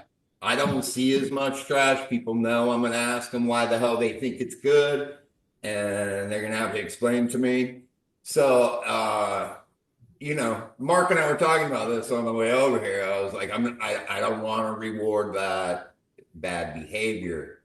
On the flip side, all of these separation and purification techniques open up a whole bunch of cool new products and ability to formulate and do things with product that couldn't be used. And that's why it's awesome. Same. I'm stoked that rosin blew up the solvent machine because the accessibility for a small producer single source and do a craft thing went up. But I do think rosin CRC for melts. I ask everybody. That's why I got my buddy Trainer here. He came to me with melts and rosin and fresh press the day I met him. And I was like, oh, you give many shits, you know? And I'm smoking this product today, you know? I don't know if you can see the jar, Yeah. but Shout out to you, Jari. Jari. Thanks, Dr. Mark. But Bill, tell them about your gig here in Vermont. So I'm out here in Vermont. Yes. 802 strong. Which ties into this conversation, right? I came on a consult and I was like, wow, this is a market that has tolerance for quality. That where you can actually get paid to do a good thing. And I ended up landing here at Zen Barn, music venue, vertical place, really beautiful. Family owned, not a multi-state operator. Yeah. Family owned business that was a buyback from an MSO that failed in the state. So Right. it's actually super cool that mom and pop dispensary bought a cultivation manufacturing thing. And we're doing some really cool stuff, both in market and rosin, and you know, obviously, if I'm out here, I'm going to be bringing something. We're building, and yeah, it's super fucking cool. I'm kind of overwhelmed with joy to see all these folks on the call. Yeah, Eric, it's been a minute, and you've been on our TV. So yeah, no, it's been. I usually don't do anything like this, so it's really nice to be out and about and actually be in the public. So shout out to Jenny for connecting. Yeah, it was very, very, very awesome. You contacted her to. Oh, is that Jenny from Vermont? Yes. All right. Yeah. Shout out to Jenny indeed. I want to give Adam had his hand up. It might have been something that Bill was talking about. Before we get too far away, Adam, please go ahead real quick. Yeah, no worries. I just want to build on what you guys are saying and ask a question for the group. Like, has solvent extraction actually just found its niche in turning garbage to gold? Because I know like there's a few of you guys that you came into this game looking for that personal stash and trying to like figure out how you can get the absolute best quality stuff. But there's also like stories in the group of like, hey, you know, process innovation was done through like, you know, we had this batch that just didn't work out. And that's actually how I started as well. Is like I was using bubble bags to try and get hash out of the trimmings for my grow. And that's how I found Grey Wolf's work. And Grey Wolf was hugely influential for me in kind of building those first closed loop systems. But one of the untapped potential at that time was everybody was throwing their trim away, and nobody had anything that they could do with their trim. And BHO was actually something that you could do that you could make shatter out of trimmings that people were just throwing in the garbage. And but you see this theme kind of continue and carry through to today, and people getting better and better at making something that's marketable out of either a grower's mistake or something that maybe doesn't have as much commercial value. Yeah, I feel like a lot of the things that happened out of mistakes and learning from things like that. But it's the more places I've been, the more you need to be able to find a place for everything that is grown. Everything, you don't want to waste anything. Exactly. As a business, especially as it gets more competitive, part of what we have to be able to do is be able to find a place for things that, because there's always, depending on the size of grow that you're working with, we work with a really big one up here. It just depends on what part of it, like the trim, or, I used to have people trim wet so I could just get the trim, do live resin with trim, because that was a much better thing for me. Yep. And it came out so nice, so much nicer than when you have it dried. And I used to do that for a long time. But yeah, a lot of it really just came from mistakes, things like that. Like I said, I've burned myself to all that stuff. But, when I have to do consultations, things like that, you really need to be able to work with what you have. So it's like, or else you go out of business. And then all the people, the families and friends you bring in who you want to take care of, because it's been you've been in business long enough to where people have, thrown everything they have into it. And you really need to be able to come up with options for when, like let's say the weather's bad or things freeze or things happen, especially outdoor grows, things like that. You have to be able to figure out something or else you go out of business. And so Well, that's failure's important, but the rate of failure, I think, is also pretty relevant here. And I think that's where prohibition comes into play, because when it was prohibition everywhere, everyone kind of developed at a similar pace. Like there would be one or two people who showed up to Amsterdam and fucked shit up. But like it wasn't everyone showing up with the new version of everything. It was a lot of people showing up with their version of the same strain, right? Like even, the proliferation of the way we cultivate, a lot of that, happened at such a slower pace under prohibition, but at such a more consistent pace. And what I have found really interesting, I've been, training people on new systems and consulting for a very long time now. And every new market goes through the exact same bullshit. We do not learn from our mistakes. Every new market comes in with wax and shatter again before they get live resin and diamonds again. And it's like we all have the same extractors. There hasn't been much innovation on stainless steel tubes in a long time. But what that shows me is that we can only innovate as fast as the flower. And so it's that rate of failure. Their cultivators have to get better and fail more to improve. And then the extractors have to get that exposure. It's like almost that 10,000 hours sort of perspective where it's like you need 10 runs that came out the same and 10 that came out unexpected before how the next 20 are going to go, with any real experience under your belt. And I think prohibition has made it this funny cycle where we're going to see the exact, if France starts, implementing new facilities, they're going to grow some basic low potency swag and some really average homogeneous low flavor concentrates. Like they're going to do the same things and they're going to slowly they're going to make a hard candy. Like we don't, like we just do the same stuff over and over. And, part of that, I think, is, not to put it all on the consumers, but the consumers are in the best position to say, we don't have to start over from the beginning. Give us what they have. Start today. I love learning about the history of it, but I think the consumers should demand the current version. Well, and let's talk about the consumer too, right? Like there's a reason why the demand for lower end product is higher, because people have a budget. And so if you can provide that a better experience through using maybe CRC or using some advanced kind of techniques to turn garbage to gold, you can present an option for these consumers that like maybe it's better value for them, and they're making a choice consciously that that they just know want it's to kind better of extend value. the buck. They know that. That's why they buy it. Look, like I remember thinking carts are never going to catch on. Who would want that? It's so expensive. It ruins the oil. Why would it work? And I was so wrong.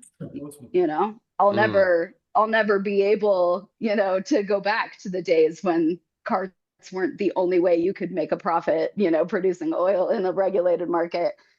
And that's the consumer saying we'd rather have it be more convenient than be more flavorful. So some of it is we have to listen. They do tell us what they want, and we say, but what if it could be good and our, margin of production puts ourselves out of business? Like maybe we do have to just embrace that some people like mids. We're in not just some. What do you do? We're basically guys. we're in a commodity market where price and cost of goods sold is going to always win. And so the 800-pound gorilla in the room is that it's cheaper to chemically convert CBD into THC than it is to extract THC from cannabis plants. So with that being in the room, I mean, all that hemp-derived D9 that's out there is all from chemical conversion, not from fractionation of mother liquor. So let's face it, we're in a commodity industry here where price is always going to win. And like Bill said, people drink Budweiser. I bet you on this crew here, people would rather prefer like a heady IPA, something locally brewed, an artisan product. But yeah, the bigger addressable market, and look at moves that the MSOs have made. All big MSOs are now getting into the hemp space. Wana now has a hemp thing. I think this hemp thing has completely taken the market out and maybe sucked a little wind out of the high quality end. Well, it's that next level, right? Okay, so Ryan Telly had his hand up. I was gonna say one thing prior, but I think it might have. Oh, when Adam was talking about the early days turning trash into stash, I used the exact same term. That term has changed a little bit. When I said trash to stash back in the day, like that trim was amazing. It made 5-star plus bubble hash. Um, Trash into stash doesn't have to mean like mouse soaked, urine soaked, you know what I mean? Like we need to be careful with the language that we speak. Of course, what Adam is speaking of when he does say trash to gold, yes, you can take material that's not as good as maybe, that's lost a lot of its margin, that you can clean up a little bit, make it an affordable product. And this is the difficulty. Look, I'm sure the majority of the people on this panel, if we could, we'd make it so everyone was smoking the greatest product in the world. But not everyone has the money or wants to put their money towards that the same way that we do. So then it becomes a market that if you want And to I'd rather play. see all those extractors get health insurance, like we all Yeah. have a stake in this. And Good I point. think what we need to do is really embrace our position in these roles, because like Mark said, if the goal is cheapest D9, if customers say I want the cheapest D9, that's what I need, that's what I'm going to spend 80% of my money at the dispensary on, then we can scale that up in a way that puts less people at risk, so that the people who want to do really cool, flavorful stuff can hold their market. A craft brewery doesn't try to compete with Budweiser. They don't have to compare themselves to Budweiser. It would be weird to. They're not the same. Right. Yeah, that's one thing I want to make sure is like, while we may have found the niche in being able to be the good recyclers of the industry, I want to make sure we're not relegated to that position, because yes, that's something that like has always been my goal, is to just get to the middle of the trichome, like strip away the cuticle, the secretory cells. I just want to get to just the as pure of the oil as I can. And on my journeys, I've found that to be butane extraction. And I find it to be, like when you have great weed, and I consider a good hash maker, a good hash maker is only as good as their ability to grow or curate good material, to me. Like if you want to talk about like at the highest level, of like, competition hash making, when it comes to like, solventless or solvent, it really comes down to your understanding of cannabis at that point, as just like as a cultivator, and at an intuitive level.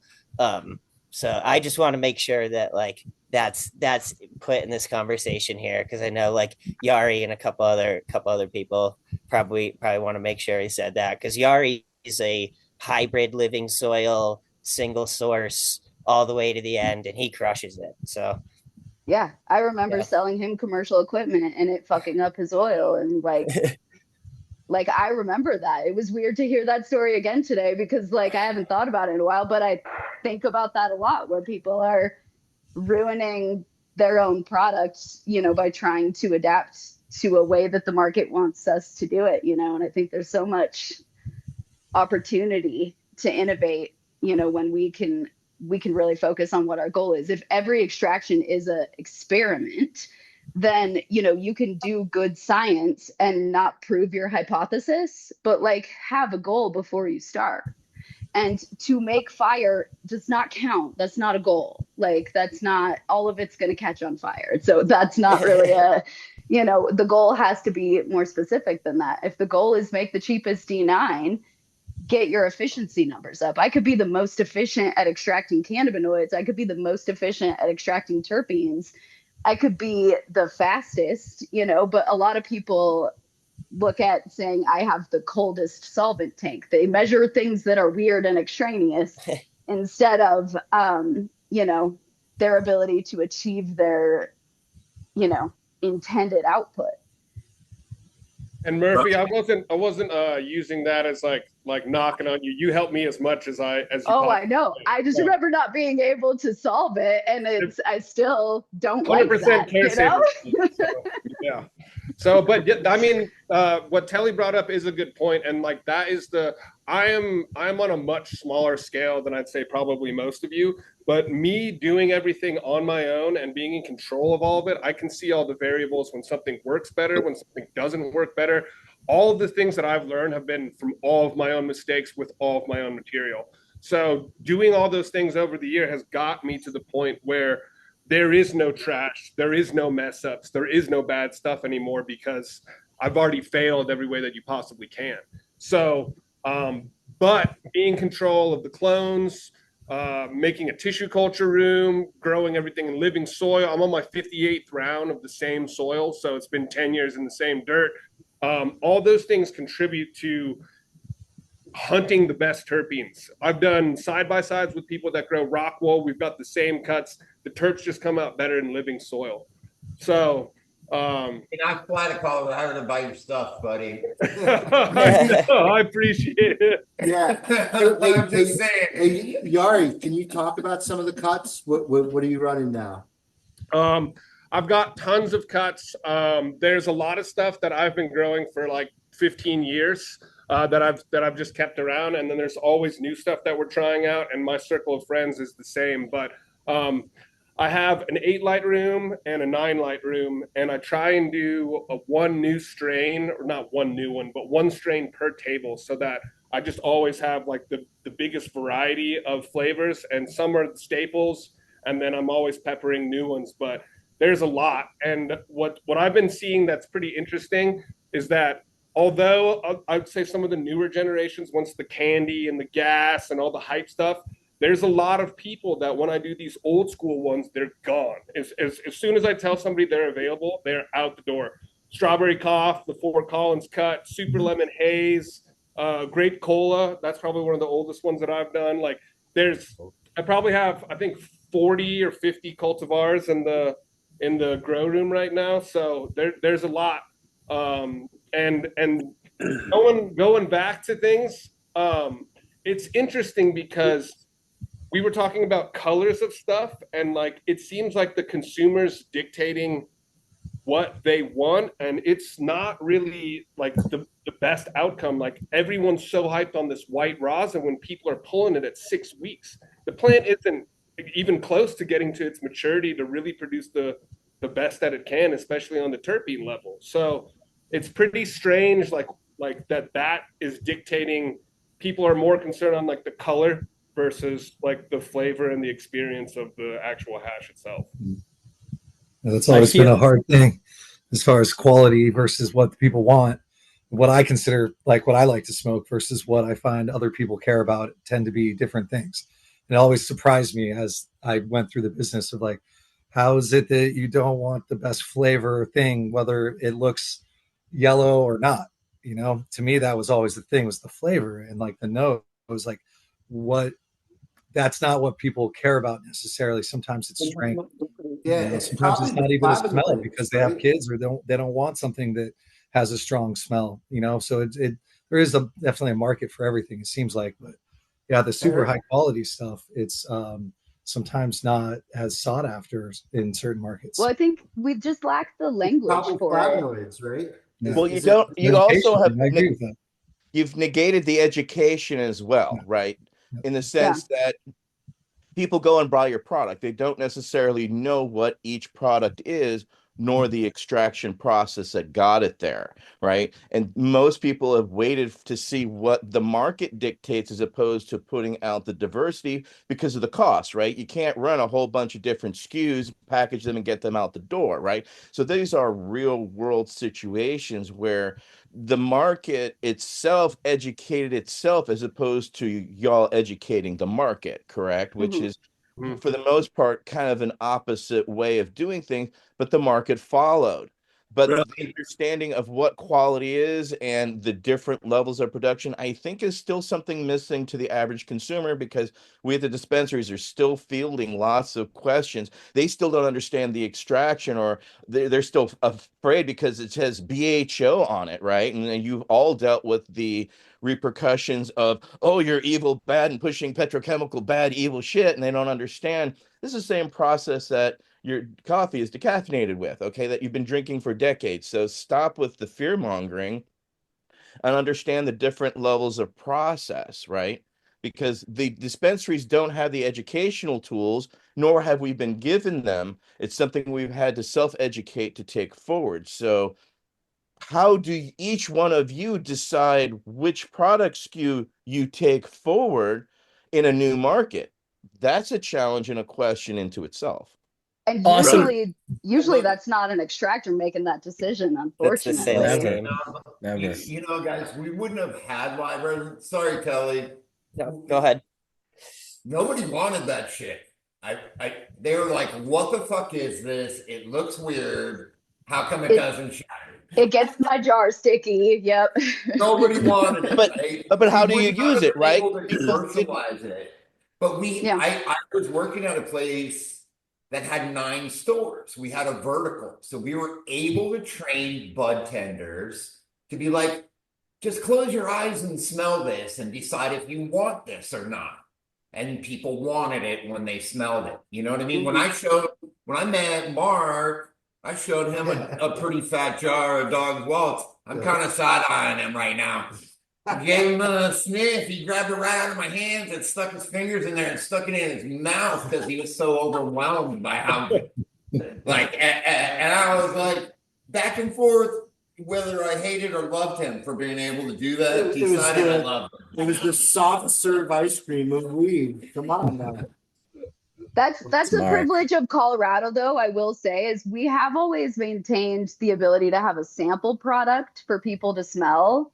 There are lots of places that the bud tender has never smelled it.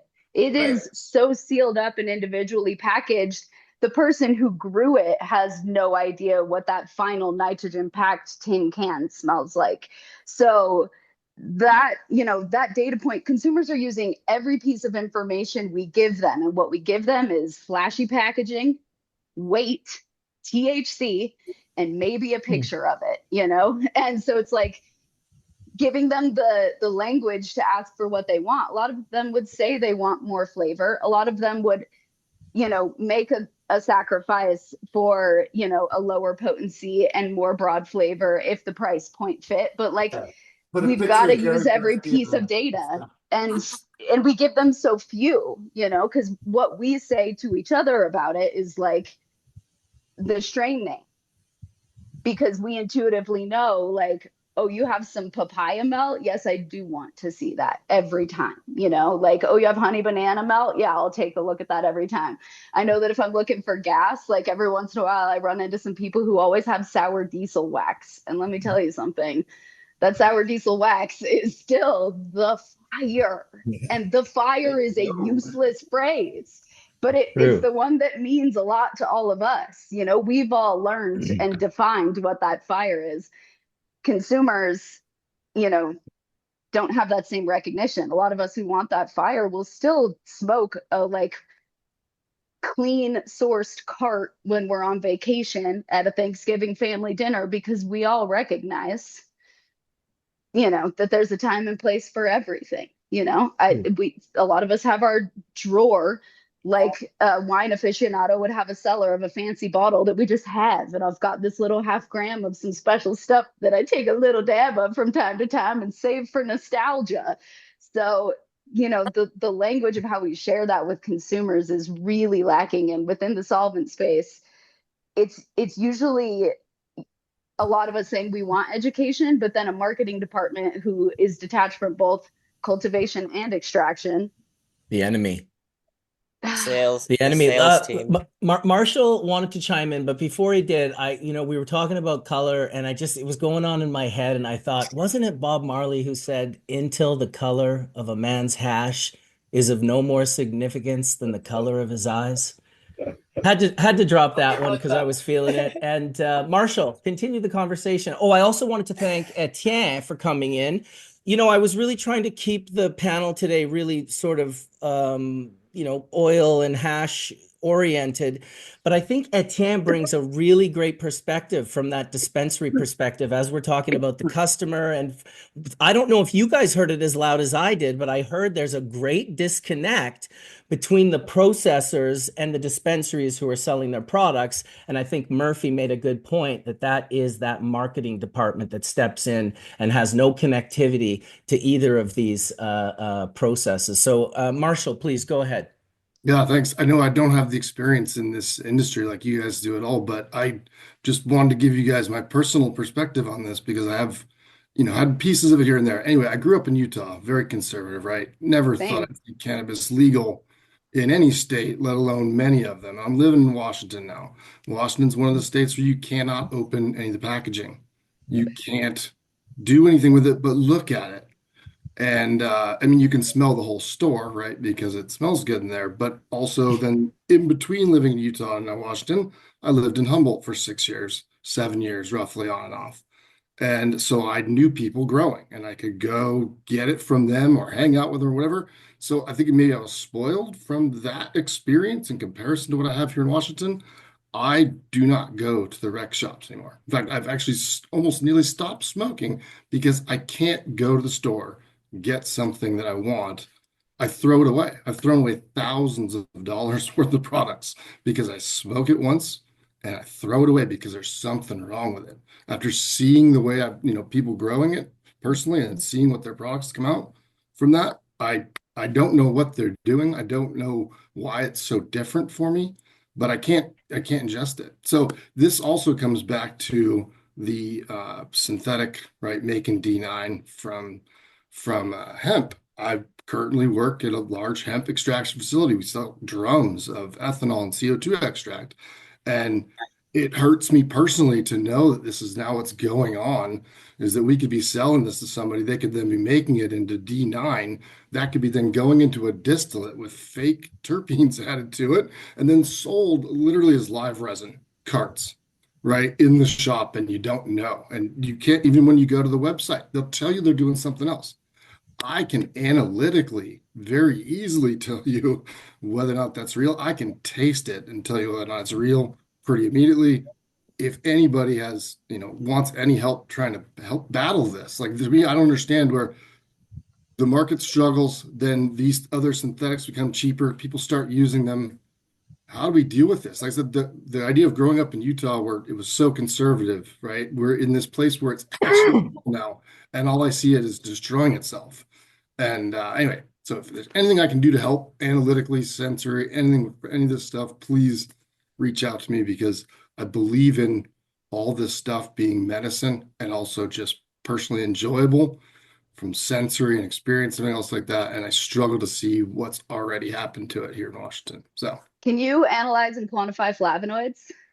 I cannot personally right now, but I do have a lab. Every single person I've asked for 10 years says that. Well, I have a lab a couple blocks from my work where I can, for sure. I think that's a huge opportunity for us that we're missing. Even when we started being able to test for terpenes, it was good info, but all of us recognized that the terpene number was too low based on our experience, like the volume of the flavor part versus the terpene number. That's the color. The color is not likely cannabinoids. The color No, is it's probably.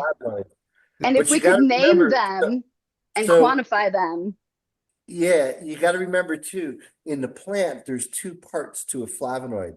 There's a glycoside, there's a sugar portion, and then there's what's called the aglycone.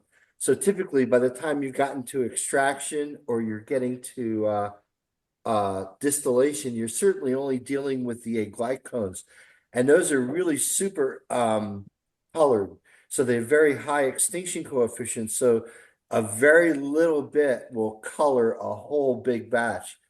But the other thing I wanted to go back to was the cat piss, think about it, or mice piss. Mice piss, or yeah, mice urine, right, is water soluble, right? So if it was oil soluble, it would still be inside the mouse. So if you are extracting and you're using a non-polar hydrocarbon, yeah, you're not going to get all the water soluble crap that was in the mice piss, right? Because that's all water soluble, right? And if it was fat soluble, it would still be in the mouse, right, John? That's right. And you know, before we travel off in another direction, because I'm starting to run out of steam, there's a hash, a terpene that nobody really has been able to extract successfully in any large amount called hashinine. You heard of that, I guess? But Yeah. anyway, people find it in extremely old hash and they can measure out the hashinine, which is a very syrupy golden liquid that tastes like the best hash you've never had in your mouth ever. But I have discovered a way to make it happen. And what we did was we took 5 pounds of uh, a certain kind of oil, train wreck, and we froze it in a nitrogen freezer for maybe 3 years. At the end of those 3 years, I pulled that out, put it in the vacuum oven, and passed it into a collection device, which I got off of, I can't remember who now, but this thing would collect in tiny droplets as the rest of the oil was going by, and that would be hashinine. And I found out that if you do 5 pounds of the train wreck, that you can end up getting about a quarter pound of this hashinine. And I didn't want to see that disappear into the ethers because I don't know of anybody else that's looked into it or anything. So I wanted to. Yeah, John, there was a paper published in 2011 by a group over in Switzerland, I think of all places, and they found it only in the areas of hash that were exposed to sunlight. And so the same group basically that identified hashinine, they used all the analytical chemistry, mass spectrum and all that kind of stuff, identified the molecule. They also postulated how it was being formed, again, in a photolytic reaction of myrcene. So myrcene can absorb a photon, and when it does, it becomes an excited state and rearranges into hashinine. And so, yeah, that paper was published in 2011, I believe. Hey, Mark, are they not finding it in hash that sees really deep vacuum for extended periods of time as well? I don't know. Are they not? Because I thought they were finding it in like these like cold, long cold shatters too. Perhaps, yeah. Yeah, that I could be totally wrong, but I swear I read something on that in maybe 2014. As far as I know, hashinine has never been proven to modulate or potentiate THC. No, you don't get high off smoking it at all. It just is an amazing flavor, a terpene beyond terpenes. That's all. Nobody, you can smoke all of it you want, and you won't get high. I took it with me to Emerald Cup, one of the first or second ones, and at one of the booths, I ladled some into a couple of pipes because everybody was asking. Because at that time, I was being observed quite a lot. So I put some hashinine in the pipes, and the next thing you know, we had a group of 100 people follow us around Emerald Cup. All one or some guy named Chance was pushing me in the chair that I was in, and he would go to a new booth and go, "Hey, Indra's here," and then 100 people would gather around the thing because everybody wanted some of that hashinine, even though they weren't getting high on it. It was an incredible flavor.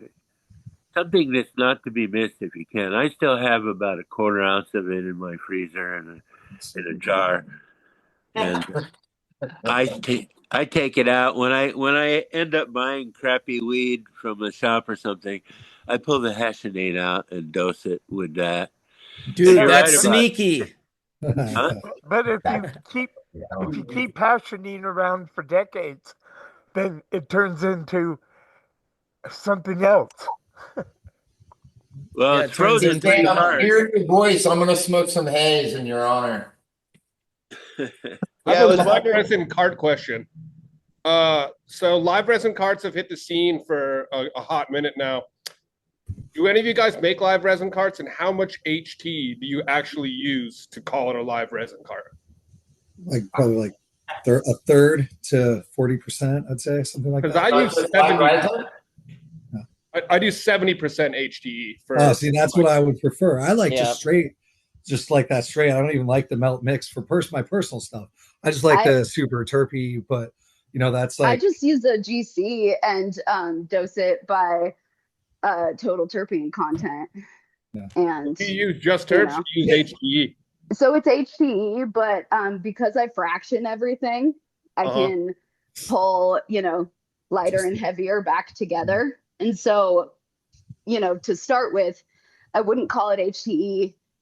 If you've got, anything over, I would say 20% at the most, but 10% would be ideal of dissolved cannabinoids in it. So, a lot of people call things HTE that are really, nearly 40% still other cannabinoids, THCA and stuff that's dissolved. And so for it to be, clean enough and high enough purity, you've still got flavonoids, you've still got esters, all kinds of oily things compared to like the, really more volatile terpenes. And so when I just aim for that specific terpene content, because my HTE is all very watery, because I've fractioned it, I know that it's, going to be almost 40% terpenes and then, another 20% of that other category. Because a lot of people are putting out, even again now, back to the language issue, we call it high terpene extract, but some people's high terpene extract is 7% terpenes.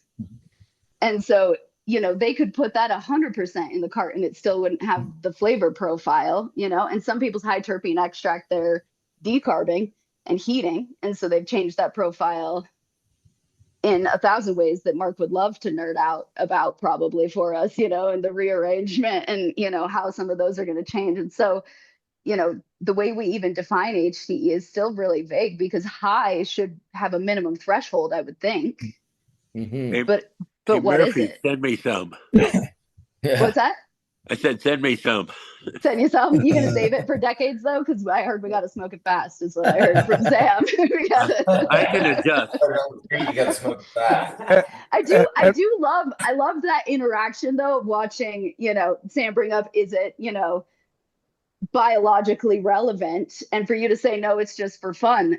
That's probably one of the big marketing issues we've run into, is that because we had to market this legally as a medical product to create an infrastructure.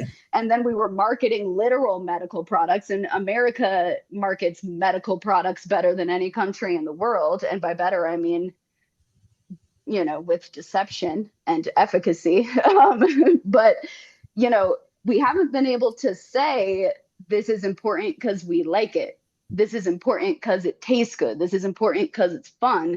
We've had to say this is important for your mood, for your inflammation, for your medical whatever, and so marketing has been twisted into this, need to impose a medical value on a feature of the product rather than just embracing And the value. Murphy, you do understand that when you combust or vape flavonoids, you deactivate them. Oh, of course. Yeah. If you want the medical benefit, we're talking about food. And that's where, that marketing gets completely lost to the consumer, because now consumers are trying to eat gummies that have terpenes added that's going to do, you know, I don't know what, and they're not getting a flavonoid count or any kind of nutritional, you know, there's so many valuable parts of that oil that we throw away, you know. And so It's all NLAs. Yeah, it's all. Let me just oh, I mute can't that. tell Sorry what about those are. the Yeah. sorry. Yeah, I just muted the mic. I did want to talk about something that also feeds into exactly what we're talking about here, in the sense of, you know, extracting these aromatic volatiles. You know, we love them. A lot of people love this high terpene extract. They love the flavor profiles.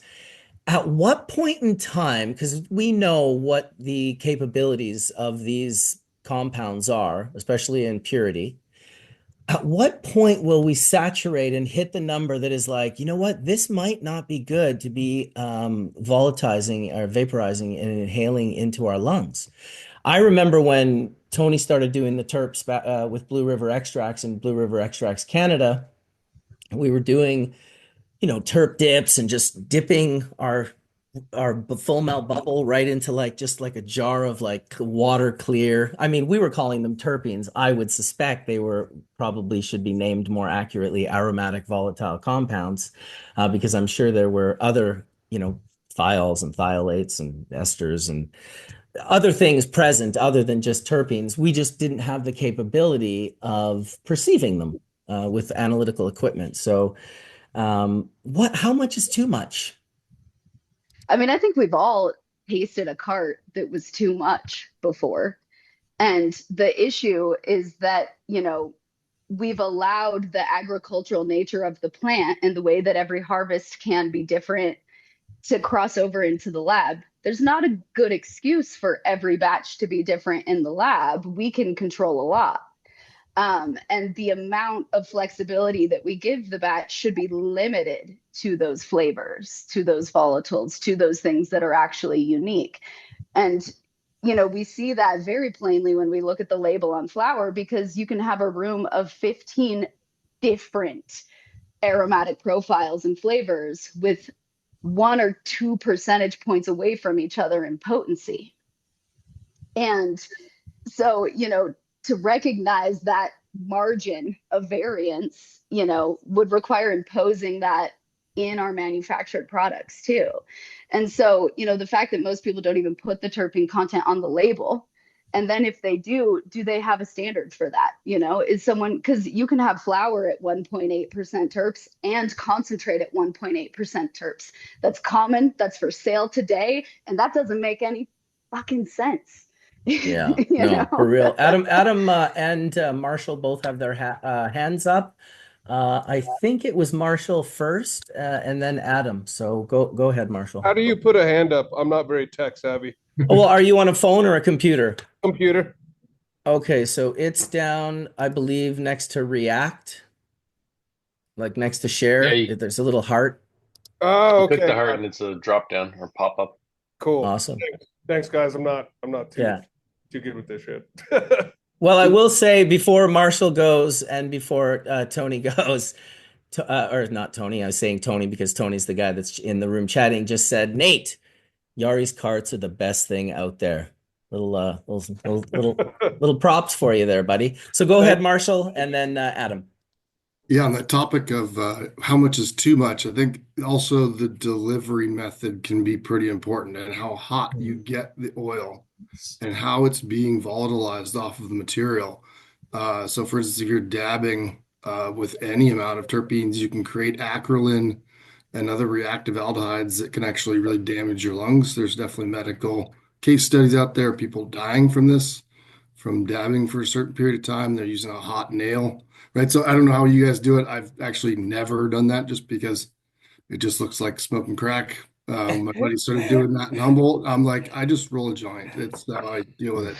But We must I bring also you to say- the dab side, my brethren. We must Yes. bring you to right, the dab someday I'm side. sure it will happen. But I make a lot of oils where I'm working, and so we've tested No some torch. big carts. As well, I've dosed some of the hemp terpenes into or oil. I like to call it as well because you're correct. There's all kinds of other compounds in there besides terpenes into beer, and I overdosed myself one night. kind of on accident. Didn't have lab equipment to dilute it. Had a stainless steel like straw that I had in the kitchen. Dipped that in some oil, put that into some Everclear. So I diluted it out into some alcohol, and then took one drop of that Everclear into a beer and kind of swirled around the can, smelled it. I could smell it. It smelled pretty good. Took a sip, and it either it came back to the top of the beer and was concentrated, or it was just too much in there. And I did this kind of for hop companies making flavorings and things for beers for years. So I tried this before, but first time with hemp, it was like a pretty strong stimulant. It for sure dropped my blood pressure, increased my heart rate, and it was intense for about an hour.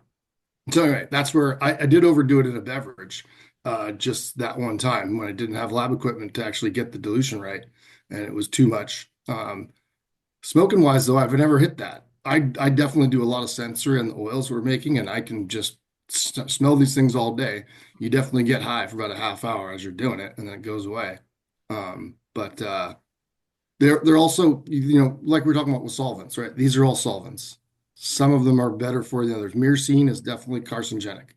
So one of the major components in there, especially if you're doing a good job extracting it, it's got two terminal double bonds that are reactive potentially and can cause problems. So just keep that in mind. I think too much is where, you're just overindulging. You look at the relative concentration of the plant, that's the right amount.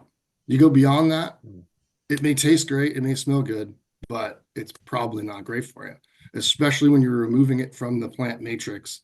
That's how it was designed. That's how we evolved with it. So that's how I would consider it, and think of it that way. Enjoy it if you want every once in a while, but I wouldn't go smoking really high HT all the time. Probably will lead to problems. Interesting perspective for sure. Thanks, Marshall. Go ahead, Adam. And then Super interesting. Jorge after. No, I know that's the feeling as well because I'm pretty sensitive to terpenes, especially in a cart. Super interesting though about like maybe the carts that I smoked were not really vaporizing it at the right temperature, but I was getting like just really bad, like kind of burning nose. If it gets over probably about 5% terpenes in a cart, or like 5% like everything that's in the HTE really. But really, I think another kind of good thing to bring up here is that it's good opportunity for some of the crystallization processes as well, where you can separate. I know Murphy, you're mentioning HTE, but being able to separate the HTA out from the THCA, then you can actually create like a standardized product, reformulating those, creating repeatable formulations. But I think the repeatability here is a big factor, as well as like a lot of what has been brought up is really just missing standards in the industry. Like if you look at the wine industry, you're not allowed to call something, champagne unless it's from a certain region and produced in a certain way. And so that's missing from our industry. And so you end up with, I know someone mentioned that buying a live resin cart, but it's just like D9 from hemp mixed with like some like terpenes that they bought. And what's missing there is really like the standards, not just for marketing, but also for like how it was produced and then getting everybody on the same language. I feel like that is an interesting perspective that we've covered many times here on Hash Church. And whenever I go back to thinking about it, I feel that, and it really feeds right into what Marshall just said, that the plant matrix knows how to create it the safest way, even though I've been chain smoking concentrates for like 25 to 30 years. Hopefully I'll be okay. I feel pretty good. Yeah, it's what was I going to say? I don't want to lose my train of thought. Oh, that we're not perceiving everything that's present in a cannabinoid and aromatic volatile compound profile. So those profiles have a variety of things that never are understood by us, that we don't. And this is why I wanted to do this aromatic profile show with Nick Ziegler and Marshall and a bunch of others, and get these people, his colleagues, who designed this equipment that was able to perceive these thiols and thiolates at such just unbelievably small fractions. So it's my worry about reformulation, which I guess would kind of echo a little bit about what Marshall was just saying, is that if we're missing too much of the picture. And when I say too much, yes, these compounds are in way smaller amounts. But for anyone that has ever had the exposure to thiols, you don't need a lot. Like that is that funk and that garlic and that it's so strong that I theorize, I don't think it's accurate. I'm not a chemist or anything, but from the conversations with Nick and Dr. Mark and different people, that this giant terpene profile that we give all homage to is balanced precariously on a much smaller, delicate profile of smaller, lesser percentages that can shift that thing from rotten baby diapers to strawberries in a very, very, very small percent. Well, we So know that. We know that because you can buy off the shelf terpenes that are like, if you were going to test the terpene profile of a plant, it looks exactly the same as the formula from off the shelf kind of botanicals, right? But when you taste it, you know it's completely different. something's missing. Please, Yeah. Jorge, it's you're up. You've had your hand up. Thank you, by the way, Adam. So I just want to share like my experience on like with these topics. I've played with CRC a lot, and then a lot of testing, and also with HTE. So to start from the beginning, like back when they were saying CRC is removing terps, I did a lot of testing on that and found that actually the terpenes at least the footprint looked identical to the amount of terpenes in there. Like nothing was being offset or extra. Maybe a few 1%. I mean, like points of percent of a conversion, say, but the flavor was still there essentially. So when I looked into it further, I used the UV light and found that the flavonoids, which will glow in that once they're absorbed into the media, the absorbents, they were showing up in the medias, and that's the flavor that was being pulled out that was associated with the flavor loss, say. But when I looked into it further, it's like that's where you say how much is too much. All those compounds are a little bit heavier, so they're gonna give you more of a harsher taste to the extract. So CRC is actually balancing it and giving it like a more better profile. And then, people thought like, okay, the red was more like it needed more CRC to remove that color, but that red is like we already removed the color with CRC. That's the chlorophyll, uh, and the other like flavonoids, the other pigments. So uh, the red was more from like the carotenoids, which are just basically like hydrocarbon chains that were breaking down. They were oxygen atoms were attaching to it and making them xanthophyll. So now they're looking red, and that's the red we're seeing. So we were never going to pull out that red with more CRC. So that's where people used too much of it and gave it a bad name.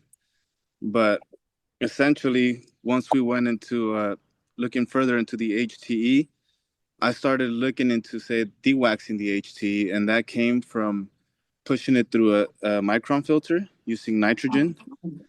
And that would allow it to basically dewax it and pull even more heavier compounds.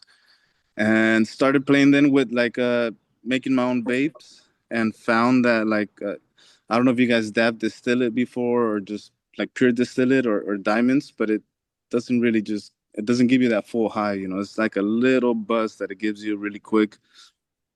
And I started noticing like, okay, you don't really need that much D9, I guess, to get you that high where you're comfortable, you're satisfied. That comes more from going into, say, when you go like to how do I say it, like when you add the other HTE components to it. So if you add like 90% cartridges, which unfortunately is what a lot of dispensaries are going for, they just look at those numbers, and if it's 90% or higher, that's what they're shopping for to put on the shelves. But in reality, you don't need that much because the flower comes, with very little, and it does the job.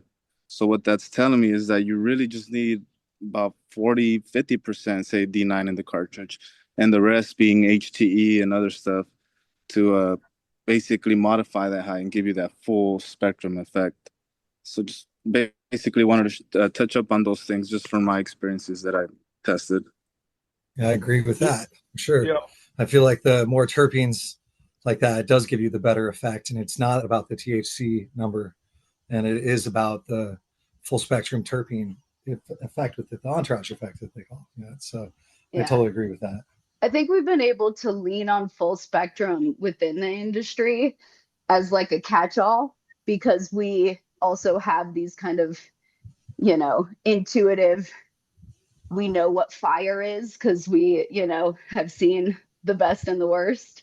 Just to shout out abstracts, I think, to give us a language that allows us to identify that category that we've been calling terps, which is probably more appropriate than terpenes because terpene is a real thing and terps can be a made up one, put a Z on it maybe. But, if we could just start categorizing, and like Marcus brought up, to put the number on there wouldn't necessarily communicate the influence of that number. But if we could even, I imagine just a pie chart of how much of this is volatile. And, so if we were to, instead of saying high terpene extract, we were to say extremely highly volatile terpene extract versus medium volatile extracts, like are your terps popping the lid every time you open them at room temperature, or do they not? Are these terps that are weighted by oily flavorants? Because to add that flavor category that isn't a volatile aromatic is also really important because, like Jorge was just saying, you ask us for no color, we can give you no color. And if you ask us for no flavor and no color, we can give you that. But if you ask us for flavor and no color, you might be wrong about what you're asking for because sometimes the flavor you want has color, And so to be able to clarify what people are getting out of it, if we could give them a representation of this is a product that contains, an agreed upon, we define what's high, because no one's going to say this is a medium level and no one's going to say low. Even being able to say low THC, is an impressive achievement for the hemp industry, I think, because we've just, we've built ourselves up on delivering high. But if we could start addressing it like volatile aromatic flavor and then cannabinoid potency as extractors, we could start really innovating and our formulation could be delivering for everybody. It could be delivering our own efficiency. Like we started harvesting rooms for extraction. We started growing strains for hash making. Now we could start chasing resin for individual compounds. This shit could get better and better and better. But we do need the language for what we're looking for because we've been calling it some pretty generic terms. And I think we've exhausted the terps. No amount of myrcene is going to make a difference to me the way a little bit of humulene does, the way a little bit of thiol does, the way like those small numbers do. And I think there is a way for us to communicate that to each other. It does start with the science. We do need more people to just add it up, and it's tedious work, and investigating it and coming up with a standard for it, it's no good. It's effort, but that's the work that on our end we have to do. And then when we get done with that, we can't stop. We have to then communicate it out to people in a way they can understand it so that it's not, so that if you tell me 2% thiol, I'm like, ooh, spicy. That doesn't mean anything to anybody else. We got to figure out how that message gets all the way. Absolutely. Jorge had his hand up, and then Max, you're right after him. I had a question for you guys. One observation I made, like touching up on the color, because the color's there, obviously, because the chlorophyll's there. Once you remove it, this oil can oxidize quickly if there's, say, no terpenes to protect it. But some like side observation I've seen on that, I've had HTE that wasn't fully purged, that sat for like, say, a year or two, and it seems like the hydrocarbons are protecting it from the oxygen bonding to it and oxidizing it because the color is and smell, everything there is just like when I extracted it, and it was just jars that were sitting around waiting to get processed, and like I said, they're for sure like over a year old, and it seems like they were just fresh. And I just want to see if you guys have seen also a similar observation. Yeah, that definitely can happen. I definitely feel like that is something that happens with the oxygen not being in there, and it preserves it for a long time if stuff has sat around for like that and it's already had terpene in the first place. Yeah, some of the OGs on the in the group could speak to this, but in a lot of like perfume industries, you have some of those less odorous, highly volatile compounds in with your desirable odorous volatile compound to help keep it in and keep it from degrading. And so the higher volatility of it, first of all, kind of like a nitrogen or an argon flake, it keeps the oxygen from getting in, but it also, because they repel water, it keeps water out, which reduces, additional reactions. And so a lot of times, like butane and isobutane are preservatives sometimes in aerosol products because they will just keep everything from changing in there. It's a super effective system that gets ignored by, regulations, because we just sort of get a little bit of tunnel vision. But I've absolutely seen that, and it's common in other industries. That's why we know that butane was food safe in the first place, is because it's put into like dairy products and stuff as a preservative and propellant. Also, in the perfume industry, they use fixatives like ambergris from Wales. Yeah, true. Max, you're up. Cool. So I want to go back to what we were talking about just a moment ago, what Murphy was talking about, the like quantitative versus qualitative components, and how there's not necessarily a direct correlation. And what I've got anecdotally to share with you is a little cannabis adjacent, but it's a new discovery that I thought was really fascinating for me. We're working on some R&D at Medically Correct, some stuff I don't really want to talk about too much yet, but it's for an edible product that's going to ultimately be a cinnamon thing that's got capsaicin in it. So we're playing around with capsaicin, and we've got some pure capsaicin isolate. And wow, it has really increased my respect for what nature can produce and just synthesize through a plant. And the reason I'm bringing it up is because we were playing around with how much do we put in here? What is going to be like palatable? We want it to be fun, not too subtle, but not too much. And through the R&D, where we landed at is the amount of capsaicin that is going into like a single serving is 3/100,000ths of a gram. And it's like really impressive how spicy it is. I like spicy food and wanted to push it a little bit more. And we did some internal R&D within the company and was just getting feedback from people. And I'm telling you, at 3/100,000ths of a gram, some people were like, this is maybe a little too much. And so, just going back to people who want to look at a potency test and what do the numbers say and what terpene is this and that, and the difference between quantitative and qualitative value is not a direct correlation. And so I just felt like that was one where you just got immediate feedback because the capsaicin is so in your face. It's just such a not subtle thing that was just a recent revelation I had that's got, for me, respecting peppers and just the earth so much more than I did before. And so I just wanted to throw that out there as food for thought. Hey, I think that's really valid. The Scoville, range was, came up with for that exact reason, because you can't communicate those tiny decimals the way that pictures of a number of spicy peppers does. Right. At my factory in Kansas, we once extracted 2,000 pounds of fiery red peppers, and it produced about 25 gallons of this incredibly red oil.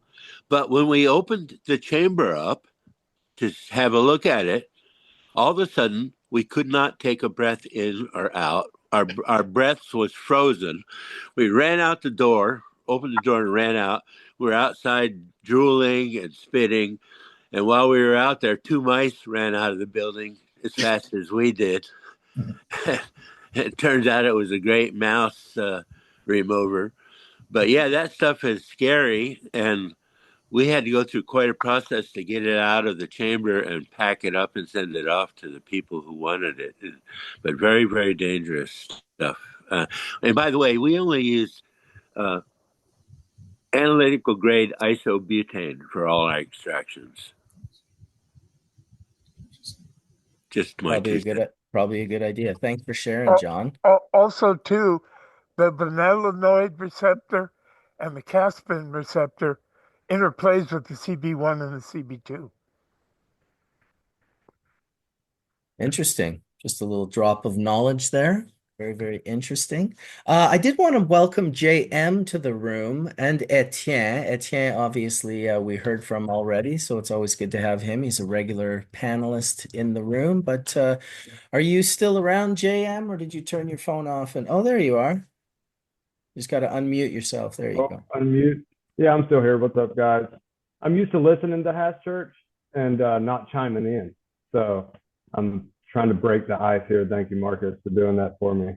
An interesting conversation regarding, the total flavor we experience when we smoke hash or, dab hash, save it. And terpenes, how much is too much? And then also flavonoids. And I've been of the mind that the flavonoids, as we ingest them in a vapor, are not really contributing to flavor. I've played around with, washing the media and trying to add that back at minute amounts, and it didn't seem to help much. It actually was horrible.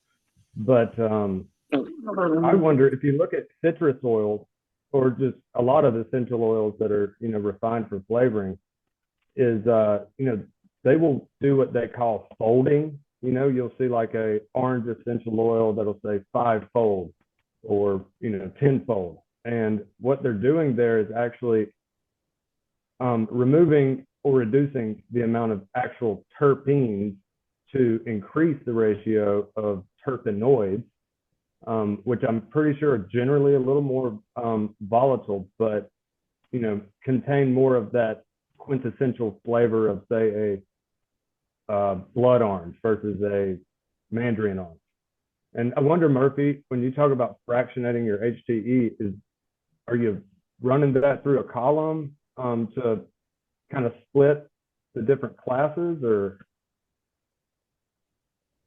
Yeah, I'm just copying, what any other analytical instrument would be doing. And so I'll just run through either a silica and T5 so that I can get high pressure, high resistance, or through alumina if I just want, minimal separation and I want it to go faster. So the media is doing a, really inert job of just being a stationary phase, and then just high pressure controlling the temperature. Again, just copying what, an HPLC GC would do, so that I can then elute things based on, and what I do is, again, I always call it fractioning, because I don't have to know when it's going to come out. I just have to have a lot of jars, a lot of containers ready to go. No big deal. And I've got, a falling film, so it's pretty continuous, but then I'm just collecting things as they come.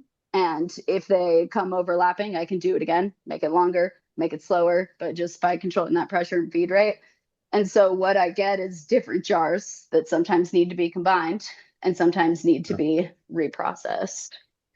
Right on. Yeah, that's what caught my eye and ear years ago when you started doing that butane-based chromatography. I'm sure you've sent all your jars to the lab. Yeah, most of them can't be tested though. Like I want to test for waxes, right? So you brought up, what's the value in the flavonoids? That's a perfect point. Is cannaflavin contributes a lot to a texture and a viscosity and a color in your oil. And whether or not it has a medical benefit when you smoke it, and at what level it's got, a bioavailability when you eat it, those are a lot of, very complicated questions. But if I want to communicate to a consumer why this color yellow is okay and this one isn't, I want to have a thing to say that counts. And so in fractioning, what I have is a bunch of jars, and many of them I can't say what they are. Lots of them smell horrible. Some of them ferment rapidly. I got jars of weird shit. It's not helpful, and so what I do is I keep them. And so when I'm reformulating, what I'm actually doing is just removing things based on my own bias and the few things I can quantify. And those things are the safest parts of the oil. I can quantify THC, the only part that won't kill me. Hey, And that's what John. makes it also difficult. John, Yep. can you introduce yourself because the panel hasn't met you yet? And then Oh, yeah. we have some hands up. Let me just figure this out real quick. Yeah, it was Marshall again who would be first after you introduce yourself. And then Yari has his hand up as well. So go ahead and introduce yourself. Yeah, long time listener, first time caller here. True I story. started sci-fi for real. I started sci-fi systems, gosh, what 2016 or so. I come out of the broader natural product space, working with isolating compounds for the biomedical, drug discovery market. But I've always loved cannabis, and I quickly found that the cannabis industry was a real chill industry compared to dealing with, the more academic side of things. And, that was really what made me switch completely to start sci-fi. Also, at the time, I had a lot of business relationships with equipment manufacturers. You guys will remember when some of these folks wouldn't even, associate with cannabis. So it was a prime time back then to bring those two worlds together. And since I'm just loving it. It's a much cooler, more casual industry. And the questions and unknowns are, gosh, this plant is so, there's a lot to it. We take for granted that we just put butane in a tube and get oil, but there is a lot to it, especially as far as what we're talking about here, safety and all that. So yeah, that's me. Awesome. Well, welcome, and we're happy to have you here. And Marshall, you're up. Yeah, just briefly on flavonoids. The name comes from a flavor from your tongue. It's a bittering component, like the polyphenols. So the flavonoids are biochemically sort of like it is in between of the aromatic compounds and the terpenes and the terpenoid formation and the polyphenol formation. So the polyphenols are the water-soluble bitter components, right? And then the flavonoids are kind of in this, gray area in between. When it comes to analysis, there's methods out there. It's a matter of having access to the equipment. If you guys want to start doing analysis on flavonoids, that's not a problem. We can make it happen. It's just a matter of finding the equipment. I've also been picking up old analytical equipment on auction sites. So hopefully one of these days I'll have all these capabilities in my house. It's a matter, again, it costs a lot of money even just to run them, right? It's like $20,000 just to get the power hooked up to my house to put one of these instruments in, even if it didn't cost me $500,000 to buy outright. So anyway, I'm working on those sorts of things because I'm a curious person. That's how I ended up here. I love sensory, I love the effects, and then I'm a reductionist chemist in that way. And so yeah, we can make that happen. It's just a matter of finding the equipment. And it is expensive. That's part of the problem, right? Is that it takes Our somebody who sensory, cares about it, and then it takes the money to invest in it. But there's equipment out there. I know a bunch of professors at universities that less use their equipment if it was a good project. Well, and don't yeah, discount the time. A lot of analytical chemists don't realize that everyone else doesn't know that for you to turn it on and calibrate it to get a baseline before you can start testing a standard, if you already have a method and a standard, you're putting just days of effort, into some of this equipment. And so, to give you one sample and say, tell me what's in it, that could be 3 months of work and calibration and rerunning and development and sample prep. And then it doesn't always translate directly over to that product infused into something else. It's a tremendous amount of time that someone has to investigate. I started buying analytical equipment and quickly learned I don't have the patience to run a GC. Yeah, yeah. Right. Yari, you got your hand up. Yeah, Murphy, I had a question for you. How come you run your HTE and fractionate it through T5, which will muddle the instead of leaving it as it is when it comes off the extract? So I'll use T5 as a dehydrating process. So if I'm just going to fraction HTE, if I have something that's already liquid and I've got THCA out of the mix, then that'll just go through Illumina. T5 just allows me to go at much higher pressure because otherwise I would have to go through a super long column, which would just, I don't want to. And so, I get a ton of resistance out of that T5 and it's just blended with the silica. And so it's just there to slow everything down, really. Is T5 a media?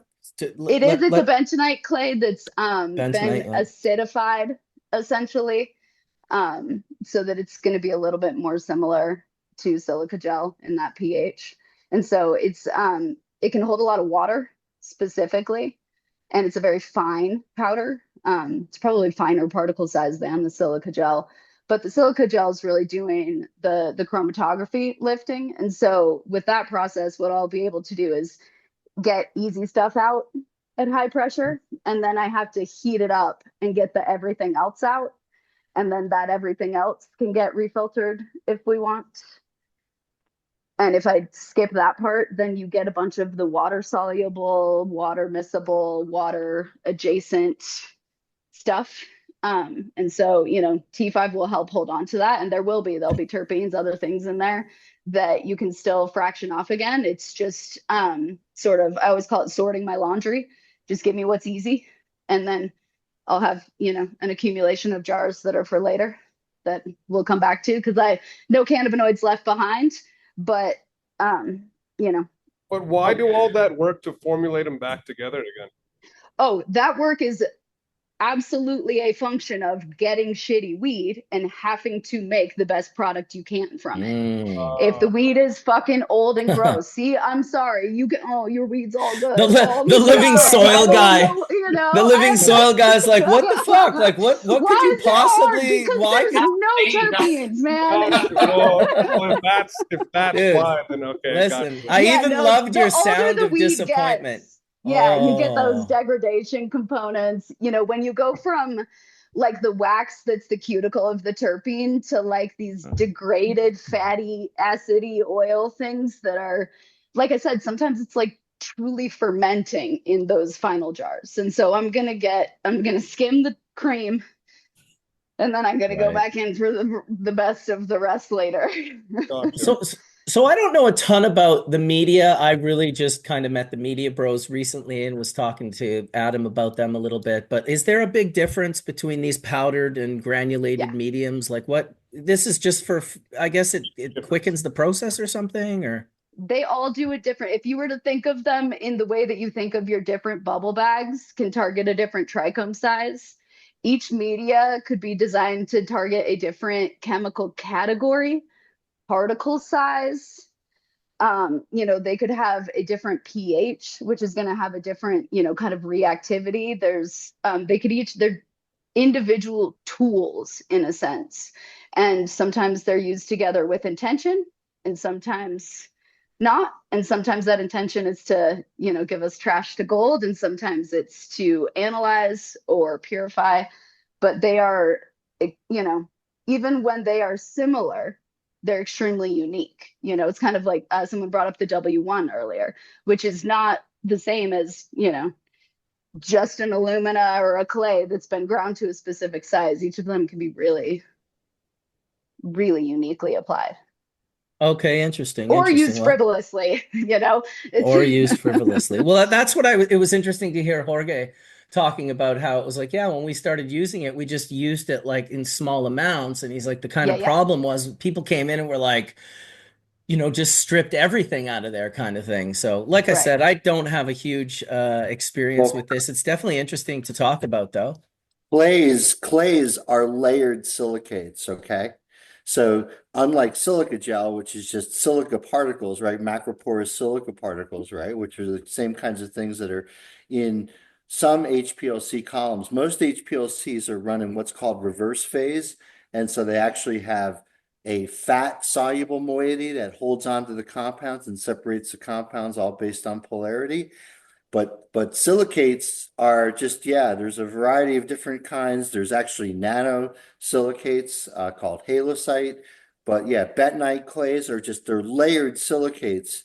And so in between the layers of silica, you could basically trap all kinds of compounds. It's typically based on the size of the compound, whether or not it could fit in the interstitial space between the layered silicates. Sometimes you'll hear about exfoliated clays. What exfoliated clays are is when they peel away those layers to basically make, non-layered silicate. But so Anyway, a little chemistry on silicates. Appreciate it, Mark. I Ask a played chemistry question to a chemist, you're gonna get a chemistry answer, right? yeah, I played the Media Bros little video while you were doing it. I'm like getting all fancy over here with my my hash church. But no, I appreciate the conversation today. You also have your hand raised, but I guess you've already spoke, so we'll go back to Jorge, who has his hand up Yeah. again. Go ahead, Jorge.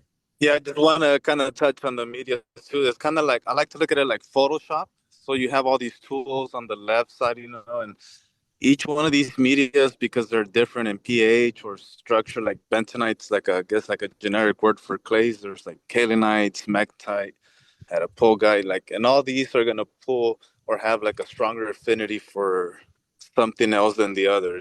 So once you understand all these things and test them and know how they work, you can basically have like your arsenal of tools, like Murphy was saying, and come in with a purpose. So if you're gonna say crystallize, the reason like W1 would work is because it's acidic. So once you turn the solution acidic, the extract's gonna crystallize a lot better versus something that's say basic or neutral. And same thing. So just depends on your purpose. If your purpose is to bleach, then and you have something that's higher in contamination, then you would go for something that's more acidic, and vice versa. You know what I mean? So these are all just basically tools, and we should get like more knowledgeable on them to be able to basically perform better like CRC extracts instead of just coming in and stripping everything. I think there's a huge opportunity for education here because what I'm seeing in the market is mostly people want like the easy button and not a lot of extractors want to learn or like really have that much expertise in like what are the use cases of each of these different compounds and how to kind of use them with precision. So a lot of the time it's just like the goal is just to lighten the color or to have a consistent marketable color for the product. And so they're just looking for like fast flow so that it doesn't slow down their extraction process. And they're just running everything through CRC as just kind of like the standard operating procedure because a lot of this is kind of like top down, from management type of thing, like directives, and not necessarily coming from like where Murphy's coming from with like precision and like science. Yeah, absolutely. But I had to Yeah. overly invest in that too. I think part of Yeah. this comes from if I might not see my potency change at all, only my yield going in and out of a specific media. And so if that's the only number I can measure is potency and terpenes, which we know aren't going to be impacted by specific medias, then how do I measure that change in the flavor, positive or negative? We need a data point. We all need to start sending samples to Marshall, I think maybe, something. Well, the man with all the flavors has his hand up. So Yari, Yeah. what do you have to say about that?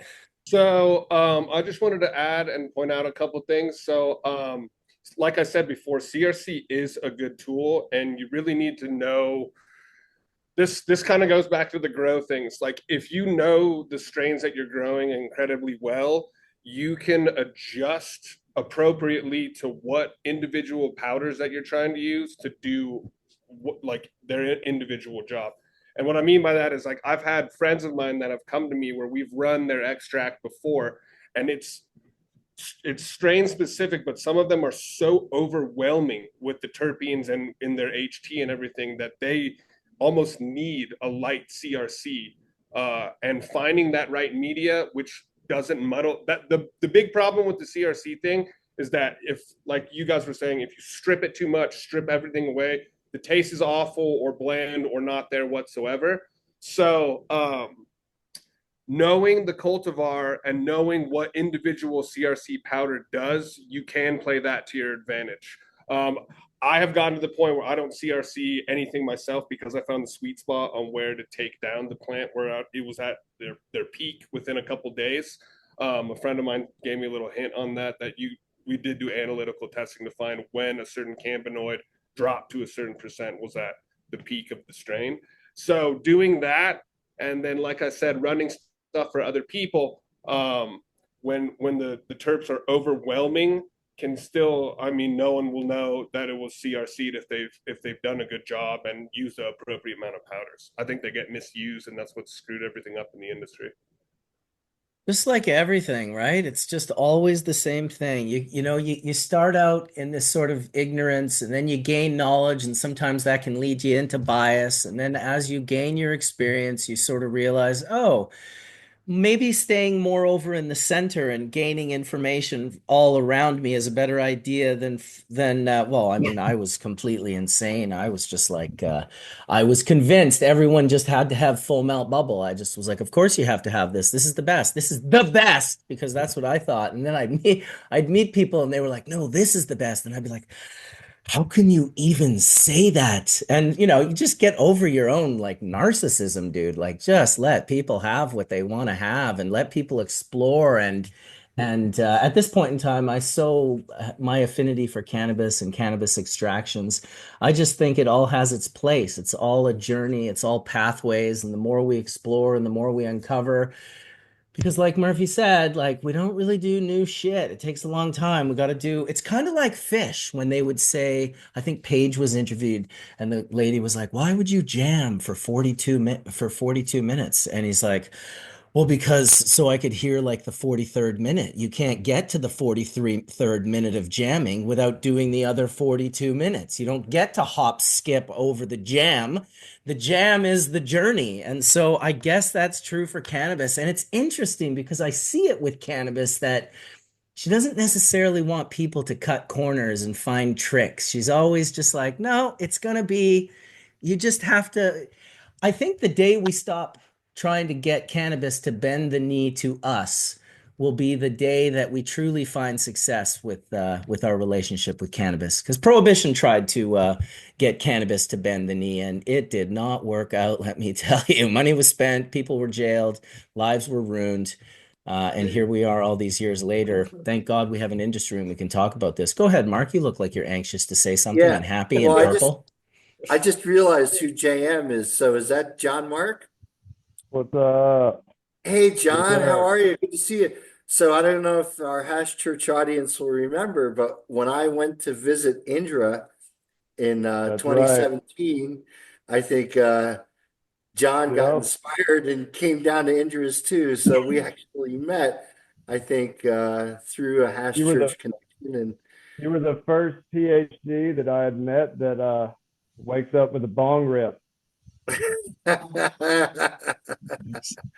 that was fun, and we have to thank John for hosting us. We had a nice session. We Danny did. was there, Danny from Kurova, who I think has been on the show before. But I think Marcus, didn't we do an episode from John's place there? I think maybe. I think we did. It's possible. It's all muddled and fuddled in my brain. We've got like hundreds of these episodes under the belt at this point in time, so it's kind of hard to Remember 8 years ago, right? yeah, Hey, yeah, Marcus. Yeah. exactly. Marcus, Gosh, that was eight Yes, years ago. John. I just want to mention one more thing before I sign off because I'm running out of gas here. I was in the hospital all day yesterday. My blood sugar spiked to 500, and it was a very difficult time for me. I only managed to survive it by the hair of my chinny chin chin. But what I wanted to mention that one of the ways of choosing how your extraction happens is I used to run a coil from the isobutane and I would hoover it in a bucket so that I could get the overhead of the liquid nitrogen to cool the gas to various temperatures. And by doing thus, I managed to extract the very lightest things first. And so, anyway, it's just I don't know if anybody's going to do it. What is the CRC? The air conditioning stuff? The magic dirt.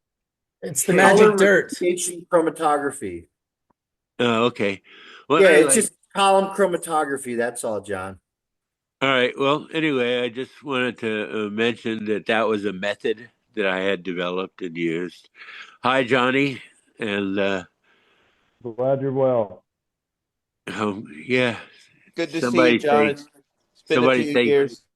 Much somebody love. say hi to Iten. Hello, Iten. How are you, my brother? Long Missed time you. no Glad to see. see you're alive. Live and well. I'm going to visit your pot shop when I come down to get my teeth fixed by the VA. So I'll be there to wave at you in person. But anyway, you guys, I'm worn out, so I'm gonna sign off for the day. Well, thanks for being alive, Indra, and sorry for telling people that you were not alive. And wow, I didn't get to see it, but people were freaking out in the chat when I said I'm going to bring someone back to life, and you came on. Well, was you got cool, that man. rumor from my son who's lost to meth. So Well, we'll hope for the best for Johnny Starr, and hopefully, you know what? It's we say it the same as with oil and everything else in our life. Fuck, sometimes we just got to make big mistakes to learn big things, and we'll pray that Johnny Starr is going to learn from this experience and come out of it. But we're really glad to see you, dude, and we're glad that you're alive, and we'll be seeing you again sooner than later. Thanks for coming on, Indra. it was my pleasure, and hello to everybody who I didn't say hello to, and I love you all. So, and this is Sam speaking. Take care, old friend. This is Dr. Mark. I'm doing my best. I'm trying to stay alive. Aren't we all? Keep doing it, brother. Keep doing it. Awesome. All right. Well, I Bye-bye, feel folks. like goodbye, brother. I felt Yari had his hand up. Sorry, Yari. I'm trying to keep it all together here. Hey, JM, does your company build those membrane filtration systems? Yep. And you guys are in Washington? Oregon. Oregon? Up here near Portland. Have you guys used those with psilocybin extract? Unofficially, I know someone who has. Because I was That's a good talking with answer. the guy at Sambo Creek about that, because like that's the one bottleneck that people are starting to see is the solvent recovery. Oh, well, solvent recovery, yeah. I mean, that's like the one thing that, you know, nanofiltration does very easily across the board. That you can, you know, be fully confident, plug and play, no issues or challenges. Because, you know, we're working with natural products here, so the composition can vary quite a bit. Totally. And the other interesting thing with the mushrooms, you know, is the sugars, right? Yeah. And getting a more concentrated extract, you know, away from those sugars. And there's tricks that can be done that the membranes also come in handy with to remove those to a great degree. But, you know, that's nothing that we've worked on. Okay. So to say, but give us a Well, call. I might like to talk to you outside of the chat about that, because I'm pretty interested. Yeah. Yeah, I'll make sure that you guys all have access to one another, particularly just, you know, if there's one particular or two particular or whatever you need, just email me and I'll make sure that you have the right email for the right person. Yeah, I will say, Yard, there's quite a few membranes that are used even in like preparatory chemistry for like analysis that are for like removing sugars and fats specifically. And I've used quite a few of those with mushroom extracts in an effort to test them because it's not great, you know? Like I just won't even put a chocolate bar in my HPLC column anymore. Like you can just fucking ask somebody else to do it because I'm not gonna, you know, be the one. And so there's quite a few membranes that you can get for that. What I like about that is you can get those in like, you know, almost syringe size or like little cup size, you know. So you can do little samples before you go and get the big system, so you can figure out where you really do have to scale, because some of the good ones for solvent want you to have a pretty clean product, and there's a lot of oily fats in some of these mushrooms too, which is And that's why I asked, because differently. like, it's just such a more difficult oil to work with. Because like I've heard of people doing falling films with them and them it completely clogging their line. I've made a lot of cement, you know, Yeah, like yeah, liquid cement, and I don't know what, you know. Do you guys know Coleman Shapiro? Yep. Yeah, he seems to be having a lot of fun doing that all these days. Cordyceps Yeah, for sure. extracts and But yeah, a lot of chaga. people are out there clogging the bottom of their filter reactor, you know, just we're, you know, trying our best. And one thing I'd love to know, and maybe, you know, JM could work on this, is maybe we could make those membranes out of a mushroom derived products so Oh, they that'd could be be sick. more affordable to fuck with. help Yeah, like they help just us out, man. like it just grows, like the mushroom just grows on the permeate tube, and I you mean, just harvest the that's how membrane. we got it. We stripped it from a Yeah, membrane. If you yeah, could I know grow a that'd be more sick. intentional one. That'd be that'd be dope. Yeah, Probably I grow was it right in the housing. yeah, that's what I'm saying. That'd be sick. Well, I think it's time for a dab. What's everyone puffing on? I just smashed some Event Horizon for my last dab. I think I'm going to hit some Masterpiece 90 micron first wash melt. Sounds like Oh, a decent. I'm I not. have I'm not even trying to plug this, but I don't know if you guys have ever smoked out of an Indux. It's Oh, probably Yeah, yeah. I have an Indux, the big table one. Yeah. Oh yeah. yeah, do you So like do you have it? the Murphy? Do you have the Bird, the new one, I don't have a new, I have like a maybe one of the first like like the record commercial player one with the versions. whip? It's like a record player. I have like I went on Amazon and bought like a whole roll of tubing so I could just like throw them away carelessly. Because in science you just, disposable It's plastic is part of the job somehow. But it's a killer I unit. it really it's too much work, like I need it built into a whole table for It's that for big one. sensory science. That's for having friends over to do sensory science. Like that is Yeah. exactly what that is for. I will say, and nice to see Sam lighten up the Carta, and I'll let everyone tell what they're going to puff on. But I got this Dr. Dabber Switch 2 recently, and I didn't realize it's an induction unit. I've This thing heard. is actually pretty ridiculous. I was surprised. I mean, it's heavy duty. It's not like a little small portable unit, even though I've literally carried like elite motherships around in Pelican cases onto the Blackcomb Mountain to rip dabs while I'm snowboarding in the middle of the day, or take out on my sled to the Pemberton ice caps and do rips in an ice cave that's like 40,000 years old or whatever. But I will say that this thing is pretty fucking cool. If you get a chance to rip one and you're a big anyone that's into flavor, obviously induction heat is kind of, as long as it's delicate induction heat. I will say I don't know a ton about it, but I do know that I have probably 9 different units, including Riley's Indux Labs unit, as well as iSpire, the one Luna gave me in Berlin, and so a variety of other units.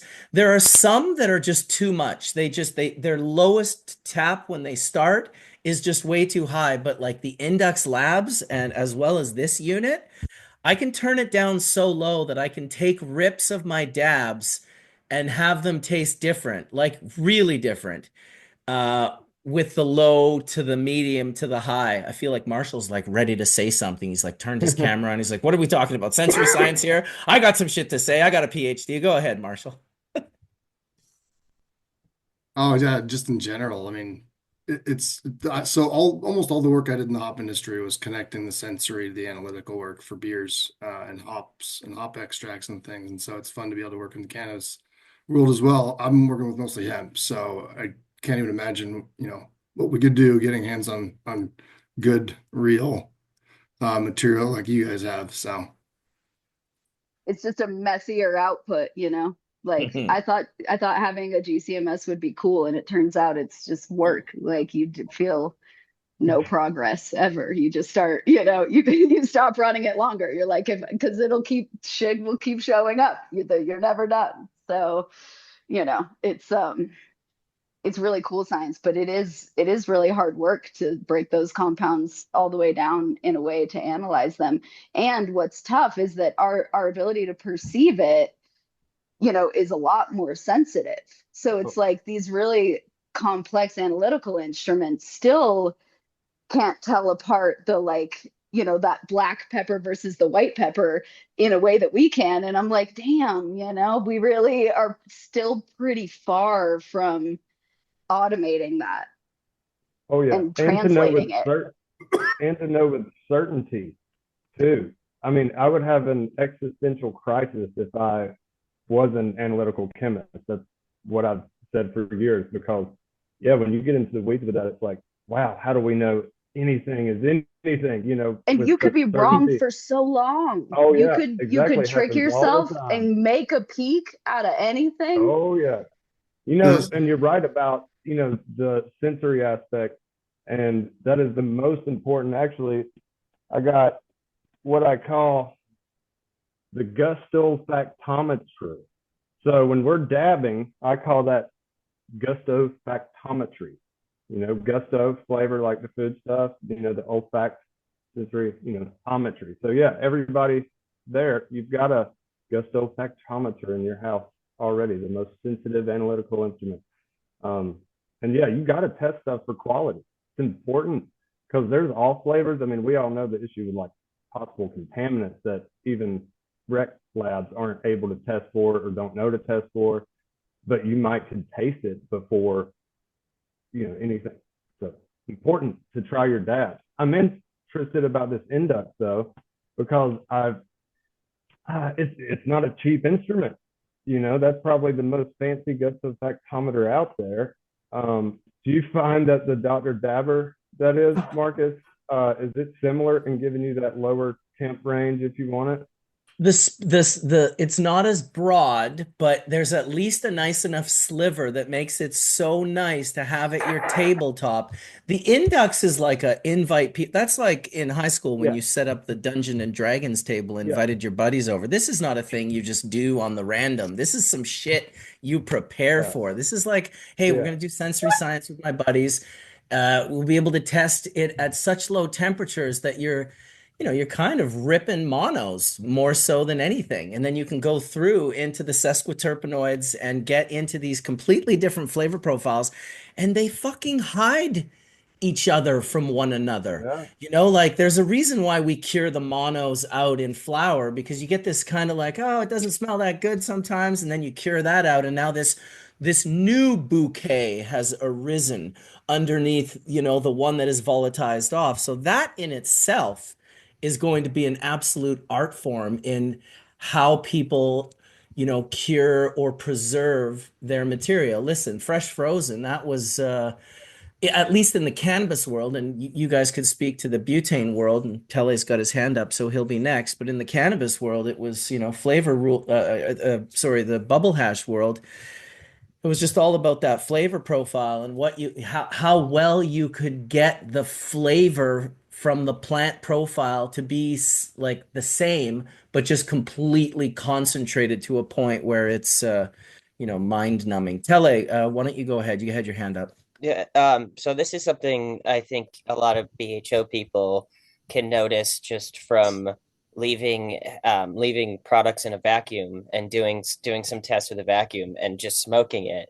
It's something that you notice like every once in, you've got some things that are just really blowout, really top end sort of on the spectrum.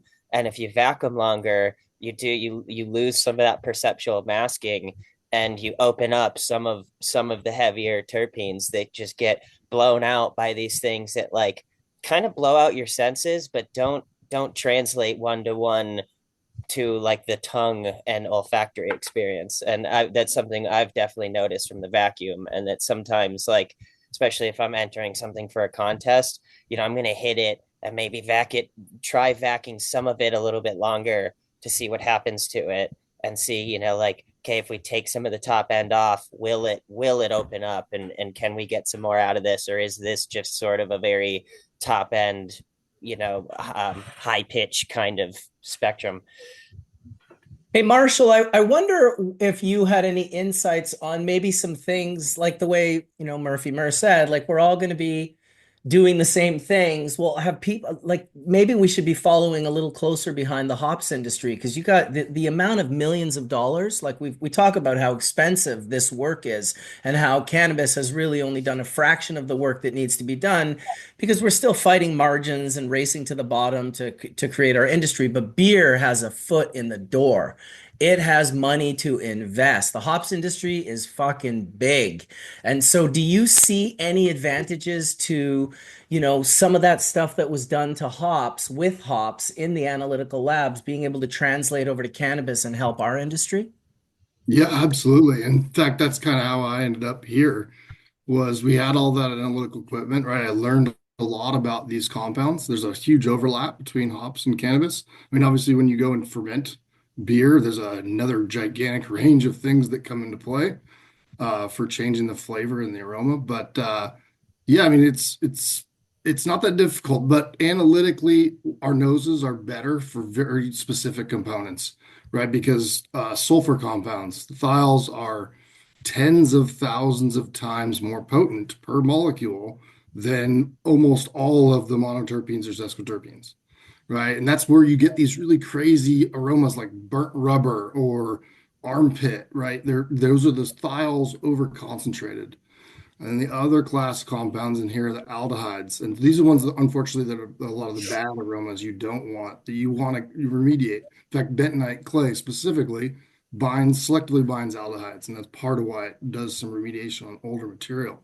But analytically, they're difficult. And that's where I've loved to see what I've learned is that you've got to trust your nose and your equipment if you know how to do it. And you've got to know the limitations of your equipment and your nose, right? The sulfur compounds will blow out your ability to smell the rest of the stuff that's there. And this is where the aging and all the curing really comes into play and how you're doing that because they have different oxidation timeframes for like breakdown or volatilization. So pulling vacuum or heating it again, doing all these things are going to adjust the relative concentrations and then give you that aroma, that aroma profile that you want from it. And that's where honestly making concentrates and extracts and things can be tricky. You can actually take something that's beautiful and turn it into burnt rubber, right? Because you've now over concentrated a bunch of stuff in it that's great, and now you got to burn it off a little bit to get it back to where you want it. So that's it. If nothing else, I've learned a ton from the work that I did there because we had the equipment and we had the the money and the time to spend doing this. I mean, we had a 25 person trained sensory panel to compare the sensory with the analytical results that we were getting from the lab. And then we had the lab equipment where we could analyze all these things. So I would love to be able to do that same work in this industry. Again, it's about finding the equipment, finding the places where we can do this stuff because it's been not allowed for so long. I think that's a part of it for sure. And I think we're going to be able to help you with that by having you back on the show and maybe doing a specific show on. And, I was thinking this would be part of the aromatic volatile compound show, but perhaps it's focused more on what we, the cannabis industry, can learn from the hops industry that had a 25 team sensory group to learn about those SOPs on how to run a proper sensory team, on how to, first of all, I mean, Nick's told me this from day one. Look, step one is you have to find out what your blind spots are. You need to identify what your blind spots are. What can't you perceive, right? It's not that easy to figure out, but you need to figure it out. And then the other one was sort of like, what are you perceiving in more of a hyper manner than what the rest of the group is? It's a little above, that middle bar. You're hyper perceiving certain things where you're like, oh my God, can you guys smell that? And everyone else is like, no, I don't smell it the way you do. So we kind of got into those two things. And I thought, man, this is a really interesting conversation that I think I haven't really heard a lot in the cannabis industry that seems ripe for hash church. So, maybe if you're down for that, we can get some of the people that are on the panel today and some other new people, and we can do a sensory, discussion in regards to, I'd love to get some people from other industries as well, although hops just does translate so well because really it's another aromatic inebriant that people Yeah. love worldwide, and it has these different shared, I mean, God, there's relations for You goodness should sake. So you should bring in Rob and Mojave. They've been writing articles on of course. specifically on hops, which has been absolutely fascinating because of course we've seen, diseases cross, right? Hop laden viroid, right? Comes from hops, which was fascinating because when I was at the Cannabis Germplasm Institute from the USDA in Geneva, New York, last year, there's a section in between when there was the huge homogeneous field that was growing 517 different ascensions plus female plus the males with it. But there was a row that we went through and they were growing hops on purpose.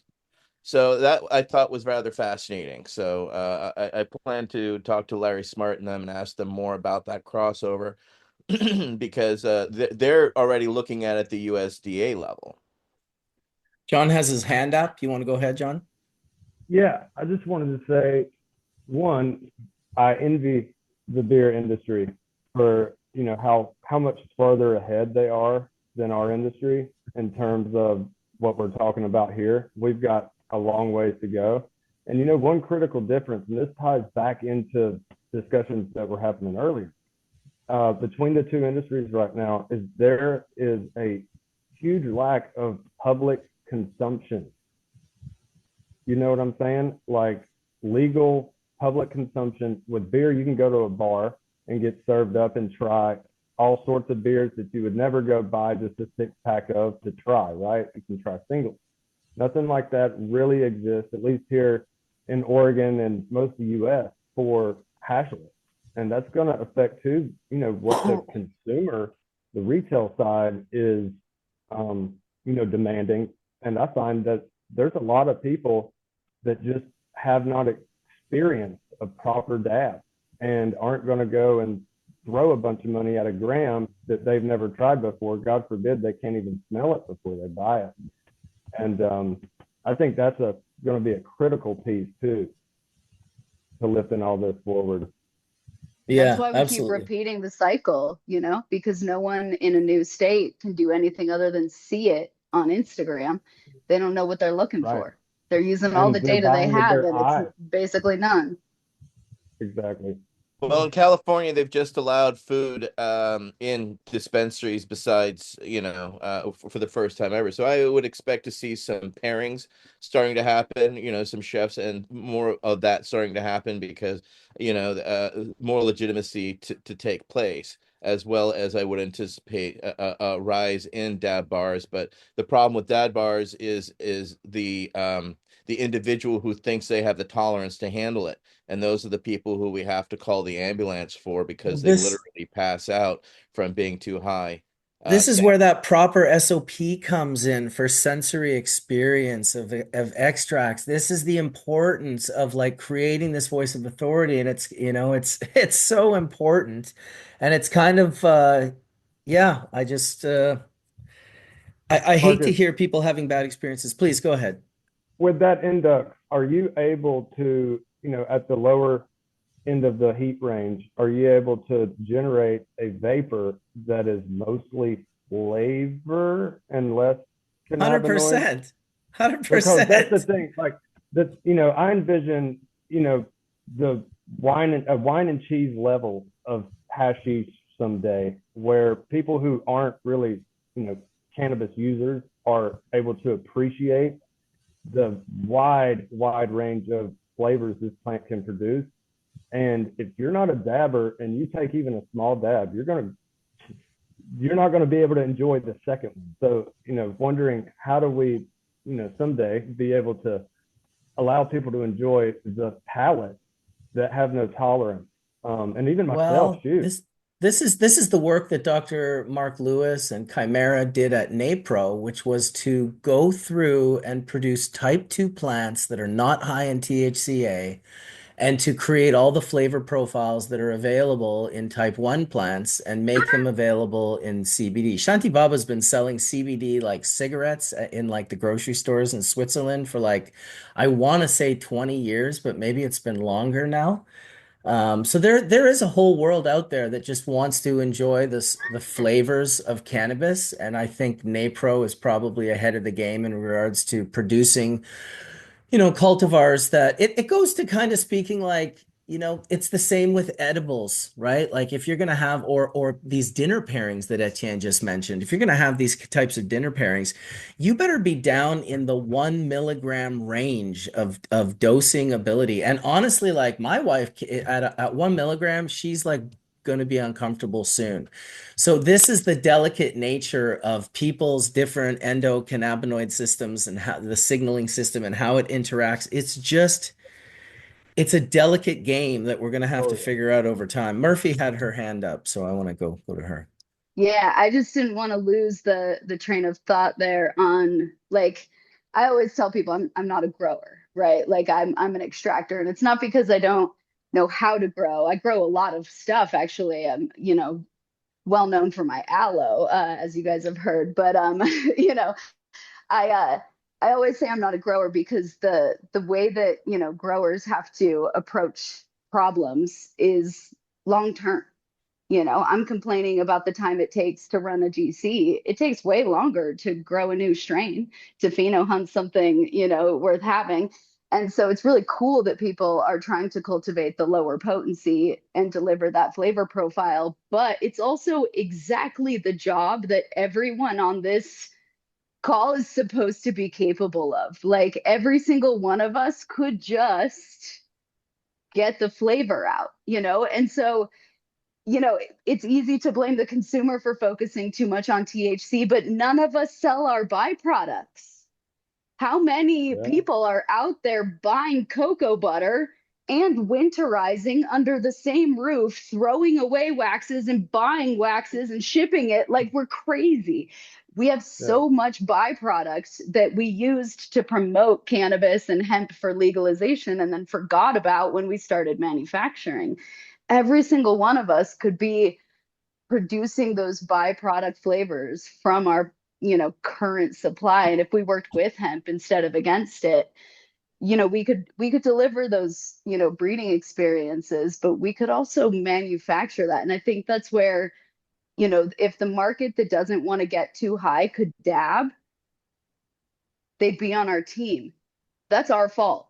We gave everyone too high a potency in order to get that flavor. That's Oh our no, we fault. did exactly what I did with the bubble and teaching everyone to roll it all up wet and cause years of hot dabs and nightmares. And also, whatever the male macho bravado, whatever that was like, yeah, let's destroy them with a 900-degree half-gram dab. It was just like, oh my God, what were we doing? Just putting ourselves back like 10, 15, 20 years. It'll be fine. I agree. I think the ability to create a proper like for me, I've created it for myself. I give people dabs all the time. I give elderly people dabs that have never dabbed, like in their 80s and 90s. And what I do, and the only way I've been able to do it, and I'm pretty articulate, but even if the dabber is even just like a titanium dabber like this, it's too big. You need a pin to pull a pin head out. And then you really at first that little pin drop is really about getting them over the fear of, and also you got to get rid of the blowtorch. That blowtorch it's freaking people out. Nobody wants to see it. It scares people. It's not cool. So shout out to companies like Puffco and Carta and Dr. Dabber and Indux for creating products that allow us to try these products, to try these extracts in the first place. Because, to make an extract like that and then just be like, what, how are you smoking it? Oh, I'm just going to roll it up in a joint, man. It's like, oh my God, like just stab me through the heart. That's how I Or always felt when worse, I, burn it in a cartridge. or That's the one burn that it. really hurts Yeah. my heart. Yeah. That's a herder one too. So it is what it is. But yeah, it's, kind of lost my train of thought there, but, that Sam's got was his what I hand was. waving. Please, Sam. I wanted to mention that when we did the analysis in 2000 with a team of subjects, we used an organoleptic survey with about 100 questions. And that might be interesting.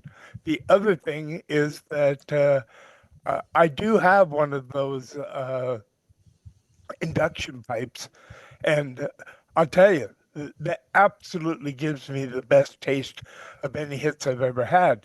But that's only the first half of the hits.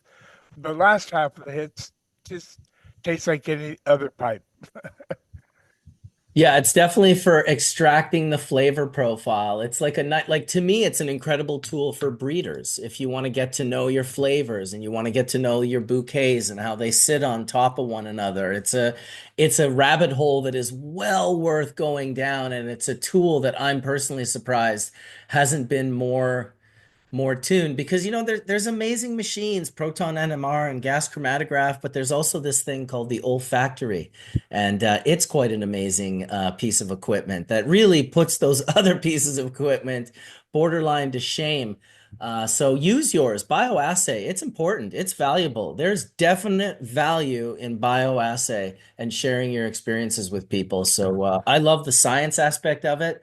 I don't necessarily treat it as much like the word of God because I also like the personal experience of what the person has gone through and whatnot. So So Yeah. what you touched on is something that is a problem that we deal with every single day in dispensaries is they come across this concentrates and they're like, well, how do I use it?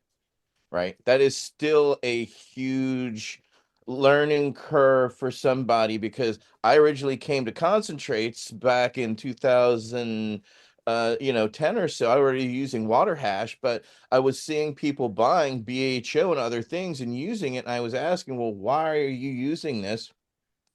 And Murphy, it is medically, it still is medically useful, and people do use it as medicine. So I was watching older patients buying these expensive little jars, and those that knew how to, because originally people were just dropping the hash butane oil onto a coal, right? Once the coal had a burn off, right? And then the titanium swings came in, and then titanium, you had the female and male, you know basically steps in the direction of easier usage. But it hasn't been until recently that there have been electronic entry points. But even then, for somebody who's new to concentrates, oh, now I have to buy something to use this because yes, my torch scares the living shit out of everybody every time I use it, and they're terrified. But now you've got things. I'm using the D-nail heater, right, which is just a strictly convection heater that heats my tool exactly to how I want it. But that's not an easy or cheap expense. So as you're professionals here, how do you teach people the most and easiest entry point as opposed to, telling them to roll it into a snake is its own challenge and then putting it into a joint? Good luck with that. And crumbling it in, they put too much in and then they're overdosing. So how do you help people dip their toe into the water? Puffco is usually the best way, in my opinion. Just because, like you guys were saying before, the torch scares the shit out of a lot of people, but you can hand, a Puffco with the right amount of concentrate in it to, your girlfriend's dad, and he can rip that, and it's opens like a whole new experience for him. So that's what I've seen personally, at least. Yeah. And the fancy lights, that people are like, ooh, what's that you got there, old boy? Go ahead, Murphy. I just think it's definitely an education thing, but we need to follow suit with other industries. And so, when I think about the type of glass you're supposed to drink wine out of, and the shape of it, and the length of it, and the type of glass you're supposed to drink scotch out of, and so you can drink it out of literally whatever cup you want. Sure, you don't have to buy a Puffco. You don't have to buy an induction heater. You don't have to stay plugged into the wall. I have like a little laser one. I finally got one that I can dab with a laser. I'm delighted by it. But like all of this requires an investment. And so it is a barrier to entry. However, for a medical product, I think there's a good justification for that, which is that if you want accurate dosing, you need accurate temperature control. And there's a lot to it. When we're dabbing, we're distilling. And if the condensing arm on my distillation unit is a different size, a different angle, a different temperature, if the vacuum is operating at a different depth or CFM, I'm going to get a different separation and experience. And the same would be true for the way that you're dabbing. And we could talk about it in that really burdensome, complicated way. That's kind of like when I have a chemistry question, I take it to Mark. The first version is going to be too complicated. And then right after that gets out, we get into the one that I can jump on board with. We can find a way to communicate that to consumers, which might be as simple as naming a couple of profiles in where they hit your nose versus your eyes versus the back of your tongue. Or we approach them with the consumption perspective, because we could come up with more innovative delivery methods. The cart really took us by storm because we let the tobacco industry sort of infiltrate. It didn't work out Well, for the it was cigarette affordable, manufacturers right? either. It was easy. it wasn't even affordable at first. That's the thing. The original vape pens were expensive. I really didn't believe it was gonna work. And I've never been more wrong about anything in cannabis. So I've been working personally really hard on infusing joints in a way that works because pre-rolls are gross. Um, they don't have a shelf life. And the best way to improve them is to fill them up with concentrate. And so, if I can use the right type of concentrate to insulate the flower and preserve the flavor, there's a chance, and that gives me the portability and the potency that a cart could. But I think back to this conversation we've been having all along about potency, if we get away from trying to deliver the most THC at a time, we could make it more affordable. I don't know if you guys remember the little ceramic things that you could inject distillate into. Yeah. That wasn't the right solution, but it was a direction that like why didn't we deliver shatter in dab sizes? Why did we make it in irregular sticky shapes wadded up in paper? We're doing ridiculous things sometimes. For slab dabs. You couldn't have had slab dabs if you did that. Even I was Yeah, like impressed with slab dabs. we've so to that end, we don't make it easy for us to handle in the lab or for the consumer. It does require some investment, but technology has never been cheaper. People who are approaching dabs today, it has never been more accessible because the cost for me to buy a titanium nail and the blowtorch attachment for the big old map gas can at Home Depot is the same as what it cost me for a $200 little laser device. Like Yeah. I spent I don't want to know the amount of money I invested in metal dabbing things that I dabbed out of a lot of times in my life. So, I think people are willing to make the investment. What We is just the have to tool make you're the using, argument. Murphy?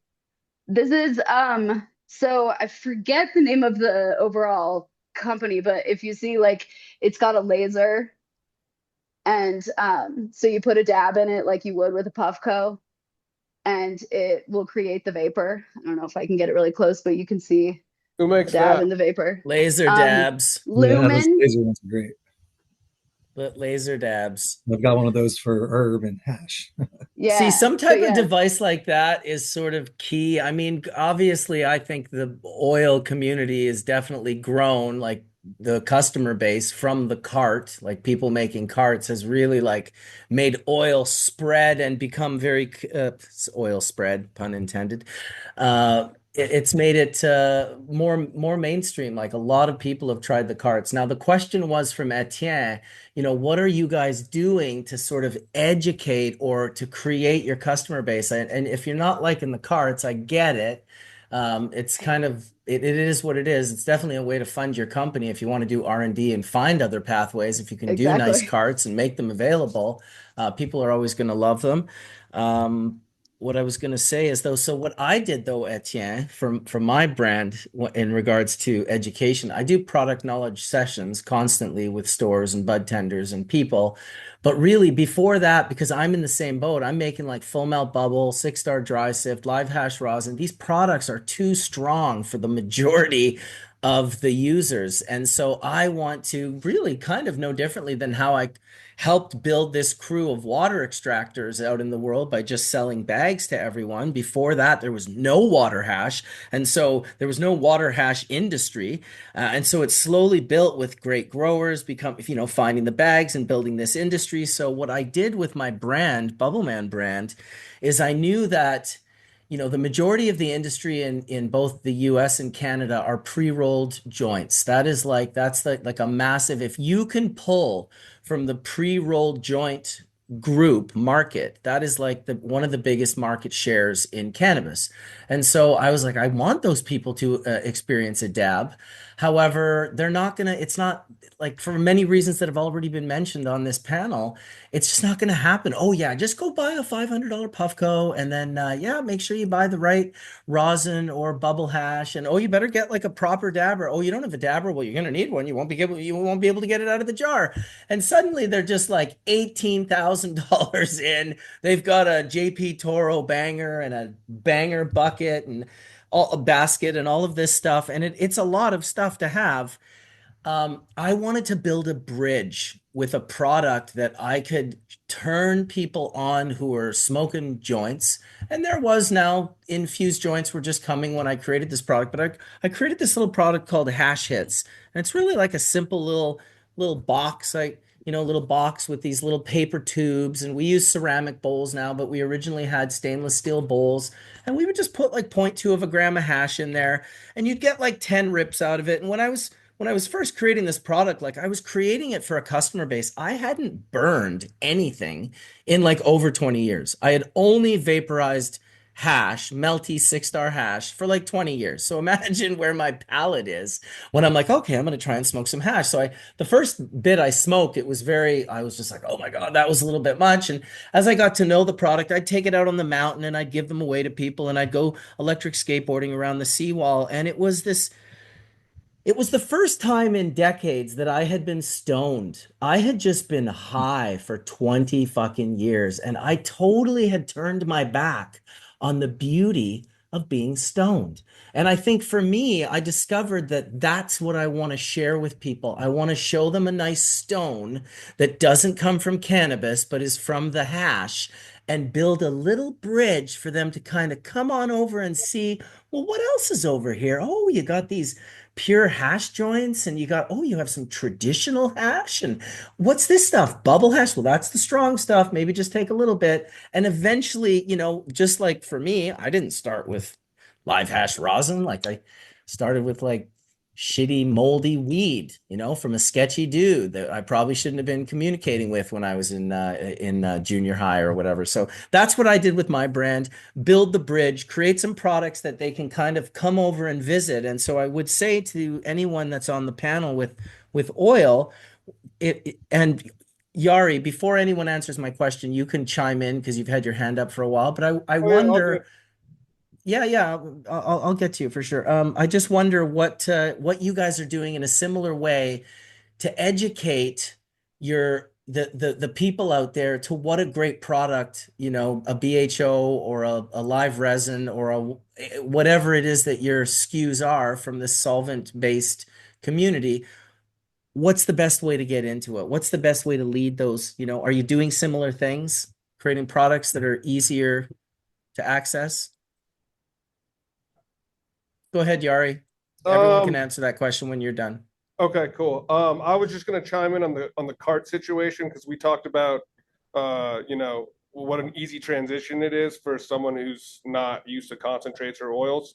And so I'm not the hugest cart fan, but they're a big necessity in everyday life, going to the airport, going on trips, vacations where you can't get weed, in between zones. They're a good thing to have.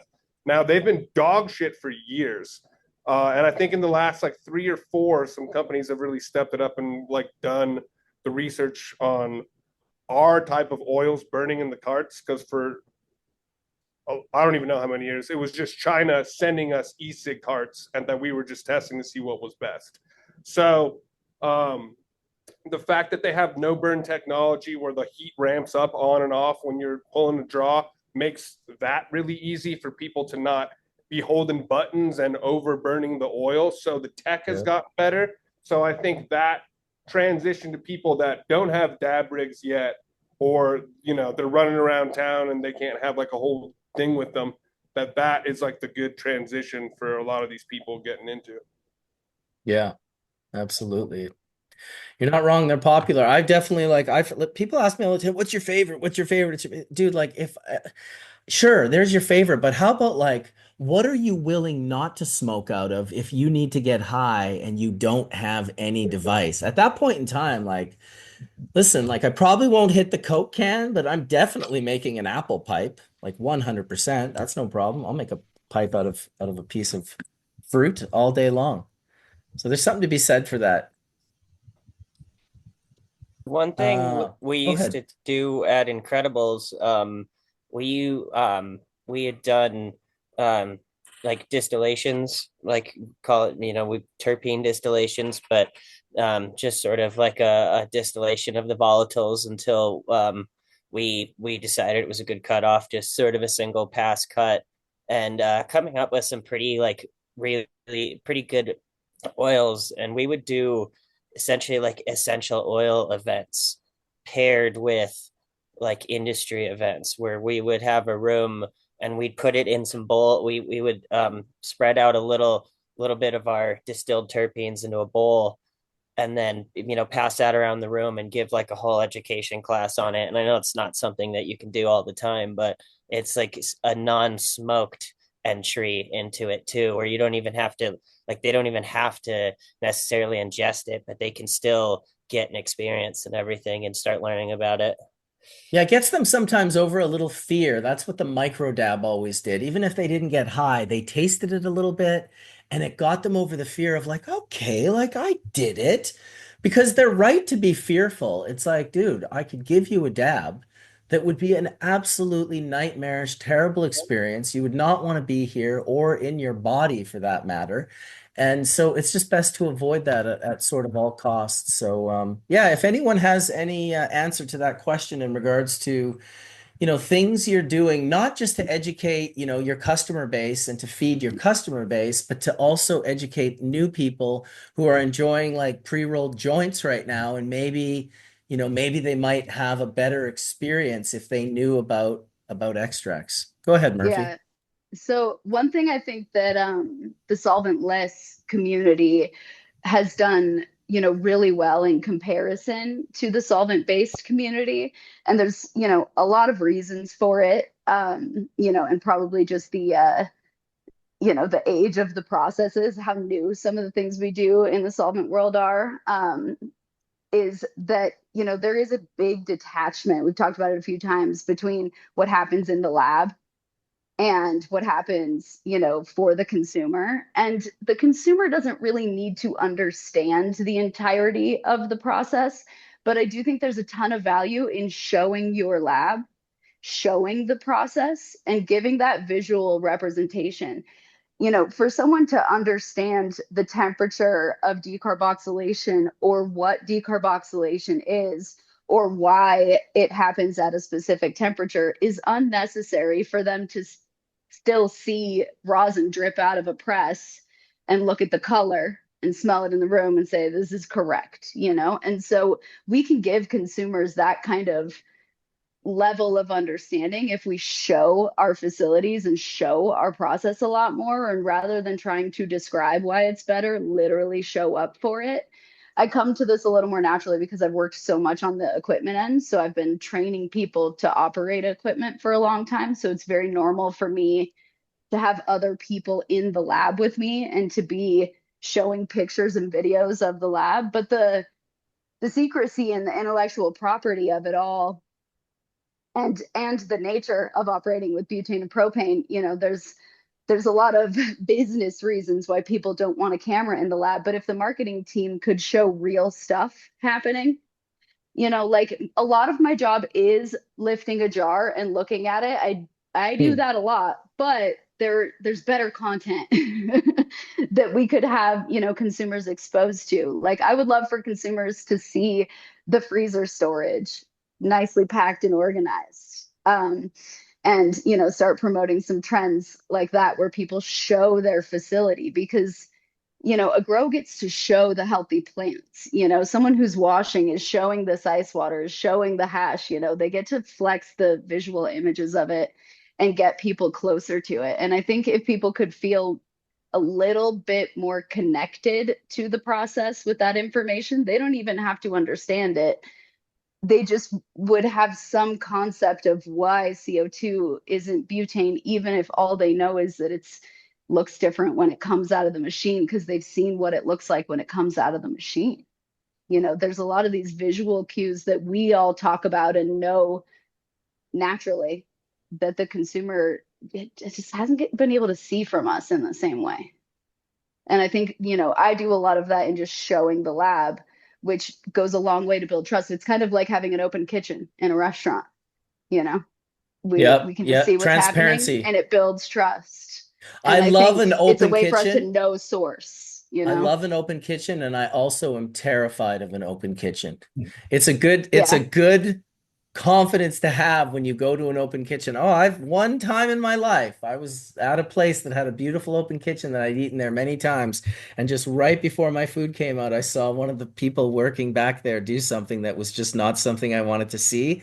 And it completely robbed me of my appetite. I couldn't eat the food. And I didn't really want to tell everyone else at the table, like, oh, don't eat that food, man. Like, don't eat that food. That guy that just touched it, like I'm telling you, don't eat that.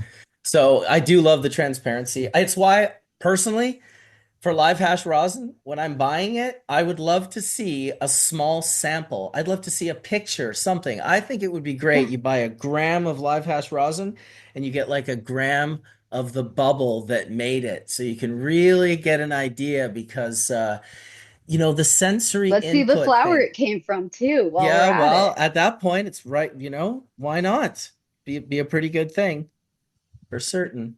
So that's awesome, everybody. We had a pretty good conversation here. We still got about 14 minutes to go. So, we can I do want, while I have you guys all here as well, if you guys can reply back to that email with your Instagrams and contact information. I want to put it into the description of the video because there's tons of people in the chat that want to reach out to each of you. So that would be really wonderful if I didn't have to kind of chase you guys around and you could do that. Otherwise, yeah, another 14 minutes. I definitely want to thank our sponsors. This is the first Hash Church in 11 years. I've said no to sponsors for 11 years. So it's also kind of wild and neat and ironic that some of my first sponsors are for the solvent world, including Adam at Evolved Extraction Solutions. Yes, I got your name right, Adam. You can check him out over at Evolved Extraction. Like I said, I'm going to put everyone's contact information that they are willing to share. Of course, Instagram is usually a main one. Email, probably won't be putting phone numbers, but certainly emails. So thank you to Adam and Evolved for sponsoring today, as well as the Media Bros, of which Adam is their distributor here in Canada. So they made sure to say if you guys wanted to get a sample or a discount of 15%, you can reach out to the mediabros.store. Use the code HashChurch, capital M, capital B, and you'll get either a free sample there from those guys. So thank you, Media Bros, for supporting Hash Church. And thank you to my friend Jorge from ChemTek. You can check them out at mychemtech.com. And just like I said, some of the nicest diamonds I've ever seen was from the homie Jorge in Berlin. Awesome that you're out there doing that. And then, of course, I got to thank my friends Mark and Dennis from the Craft Greenery. It's a local dispensary here in town, and they're sort of, they've just got a good consciousness. They're really into finding good variety and good cultivars. And yeah, I've got some favorite rosins that I get over from them. So thank you there. Anything else anyone wants to cover in the 10 minutes, 11 minutes that we have left? And also, really, before we get to that, thank you guys for being an awesome panel. What a great group of people that Mark Chaldone has brought together. Definitely want to stay in touch with you. I don't want this to be the solvent episode. I want it to be the first of many parted solvent episodes. So we're definitely going to get you guys back and get deep into these conversations. But in the meantime, if anyone has anything they want to share before we sign out, it's been almost 4 hours of Hash Church on a lovely Sunday morning here, I guess afternoon now in British Columbia on the West Coast, just overlooking the Pacific Ocean. It's Bluebird Day. It's sunny.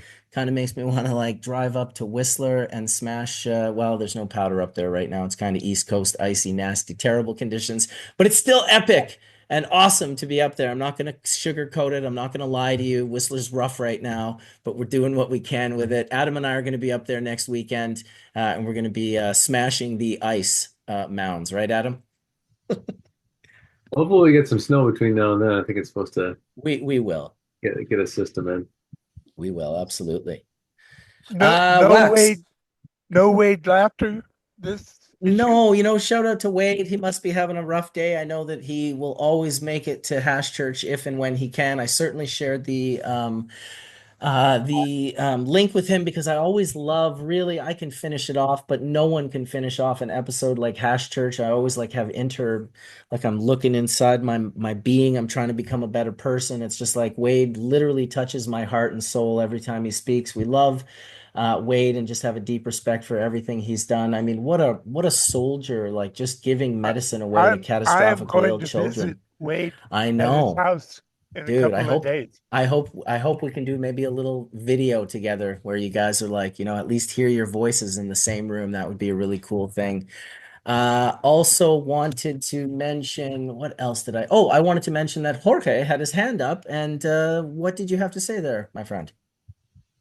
I just wanted to touch base a little bit on like the solvents. I feel like we didn't cover what solvent do you like to extract with? For example, isobutane, propane, and N-butane all behave a little different in the extraction process. Yeah. Mm-hmm. Some pull more terps, some pull more fat, some more color, and they each pull a little bit of a different flavor, like from each other. So just wanted to get like some feedback from everyone, if possible, on like Dude, what I solvents they love use. this is going to be first. I'm going to let Murphy and maybe a few others of you guys just give a cliff note answer, but I think this will be the conversation to start the next solvent episode on. What a great question, Jorge. Go ahead, Murphy. You put your hand up first. Yeah, there's so many reasons to choose each one, and it's such a good question. And it's one in our industry specifically because it's so young and new that we can all get really hung up on, because the first question you have to ask yourself is about your equipment and what it's capable of, because sometimes the best solvent for a specific SOP is not going to be the best solvent for the underpowered heater and, low wattage chiller that you have to, run that process. Sometimes you have to think about, at the cost of the equipment you have and at the cost of the scale that you want to perform at. You can also, in the way that you can choose a best solvent, you can compromise in a really strategic way. So maybe, because you have lower pressure vessels, you go colder and longer with butane, and you change your surface area, and you make decisions accordingly. And so, as important as it is to choose your solvent, you really have to choose your equipment with your solvent in mind. And in traditional chemistry, it's not unusual to have a totally different piece of glassware if you change your solvent in order for you to match an SOP, or you change your SOP to use the same glassware. In cannabis, we sometimes try to do everything with the same two columns and hope for the best, which is not even, go back to repeatability, as you brought up earlier.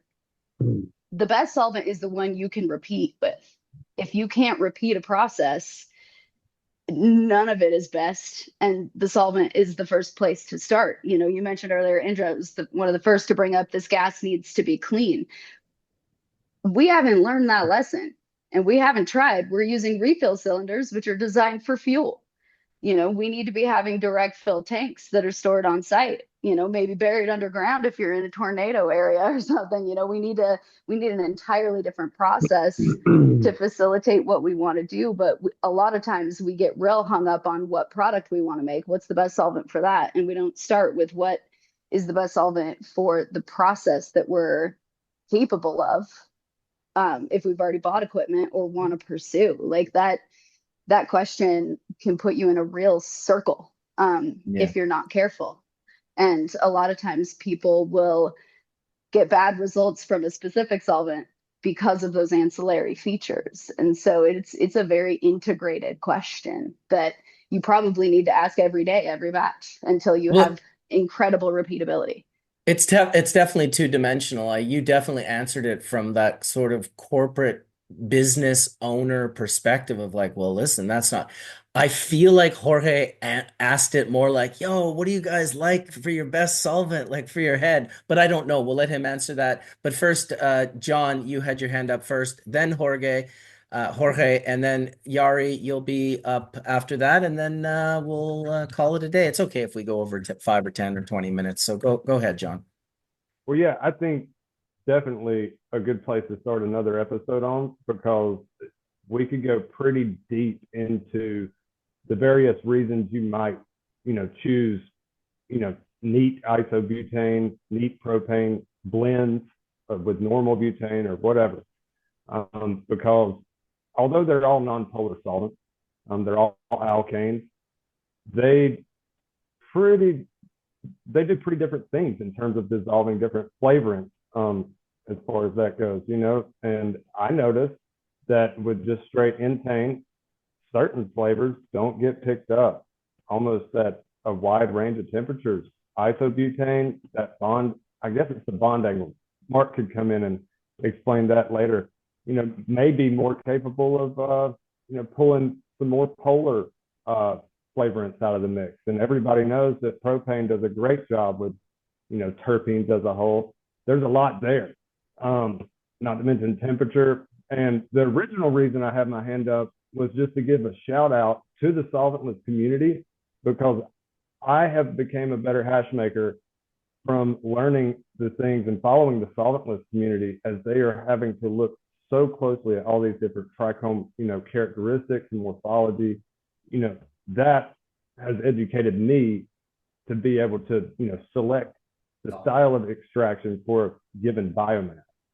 And that gets into solvent selection as well. Absolutely. Jorge, I think you were next. Yeah, so the question was basically like Murphy got it like I wanted to bring attention to that, like you guys use different solvents for different purposes based on the SOP. For example, I want to mention like one time I was testing how much THCA each solvent can dissolve. So I loaded up a miner, or two miners with the same amount of isolate, and injected same amount of solvent. One was isobutane, one was N-butane, and heated them up to the same temperature. And noticed that only isobutane can only dissolve about half the amount that N-butane can. So that's why like your SOP would, I guess, matter for what you're after to extract. But in general, to like what you were saying is, yes, there is also like to extract with, like for example, you can get away with using a blend like 70-30, being 70 butane. And that can bring benefits. For example, it can help pull a lot of the other compounds with the extract, so you have a more full profile.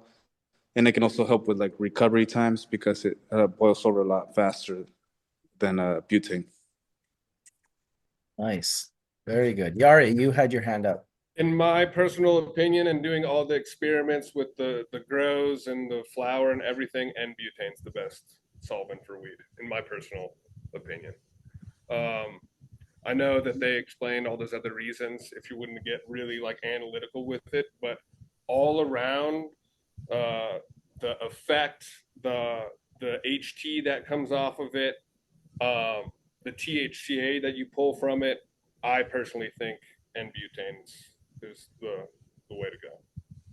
Just my Yeah, I run neat normal butane mostly. Yeah. But I do envision this like, super nitty gritty future of like, oh, okay, this variety has this flavor profile. So for this extraction, I'm going to dial this blend of co-solvents to make sure I, honor that bouquet. But, I wish I was running living soil top shelf every day.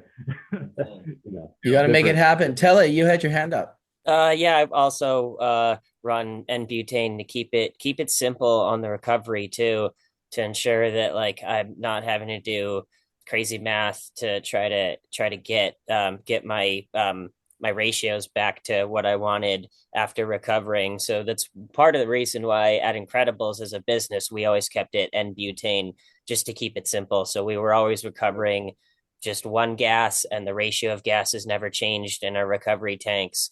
And just sort of out of preference, I guess, too, over time. Probably a little bit of bias in that. I'm just gonna have to nag everybody because I love propane so much, you guys. You just have to run it such high pressure. If you're running low pressure propane, you ain't doing nothing. But if you're willing to blast it, like really blast it, you can do it's everything that CO2 should be able to do but doesn't. Well, It's a it's actually delay kind of similar to CO2 in some ways, and in a Mark lot could of the also chemical ways. explain this. Yeah, you know, it's a tetrahedral type three-dimensional structure. But yeah, right. I like to compare propane to, like, you know, that's like riding a bucking bull, you know, and intane is like riding a good, well-trained horse. And it depends on who's driving, you know, and like you're saying, for the business sense, I think intane is more popular for many reasons, and one of them being it's really nice to handle. It's not high. Propane's cheaper. Awesome. Well, that was an incredible conversation, everyone. Really, thank you for coming on today and just dropping the knowledge. Like I said, first of many episodes. We're definitely going to go deeper. I want to hear more from both Jorge and Adam and Murphy in regards to the education that they're doing. I wanted to, see a little bit, talk a little bit about the genome project that you have going on there with your education, and just I'd love to obviously speak to all of you again here in the very near future. So Dr. Mark, thank you so much for bringing this great group of people together, and hopefully you guys had a good time over there, Yeah, puffing thanks, Bo, bowls and man. I ripping mean, dabs. what was really cool about pulling this group together is it brought back some relationships. Like Eric and I haven't seen each other in, A oh, long damn near time. 10, Yeah, it's 10 been such a years. long time. It's so good to see you. Yeah, it's so Absolutely. good to reconnect. And, Yeah. it's great to hear from some of the younger folks in the room too, because yeah, there are some OGs. We did have an invitation out to Boris at Busy Bee Yeah. and Yeah, I at saw that. for Jason the Emotech. So, but hey, we got Kind Bill in the room Yeah, here, yeah, it's right? awesome. So, Which is great. you know, It's great to meet you. yeah, it's great. I mean, this is a great community of people. Ryan and Max, I love you guys.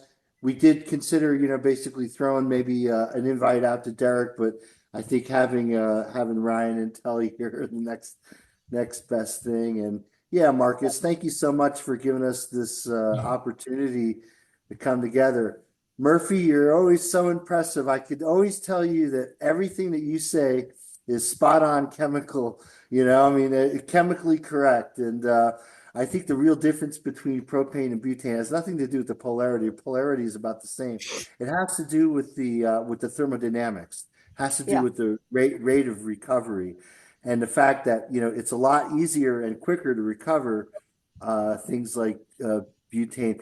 But Jorge, thank you so much for sharing that result about the fact that isopropane dissolved less than N propane.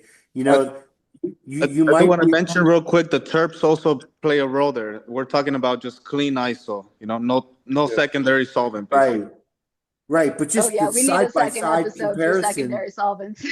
Yeah, I mean, just to be able to do a side by side comparison and share that result with the world, what I envisioned as soon as you said that result. And Jorge, I don't know if you remember, I came by your booth at BizCon and we had a really nice chat. That was a really great Yeah, I exchange. remember you.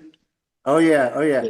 And I'll say the same thing I said to Murphy, which is that everything that you're saying is spot on correct. I mean, you're not a chemist by training, but you're kind of a chemist by observation, and that's really great.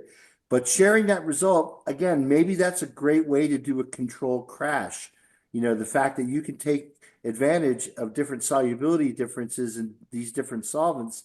There could be ways of perhaps, like if you wanted to make like kind of like the micro diamonds, or if you wanted to sort of speed up your process, you could keep that in mind that, hey, if we're rich in isopropane, we might see a crash happen sooner than later, Well, sooner than we predicted, right? That's and Go ahead, that's actually what's Adam. interesting.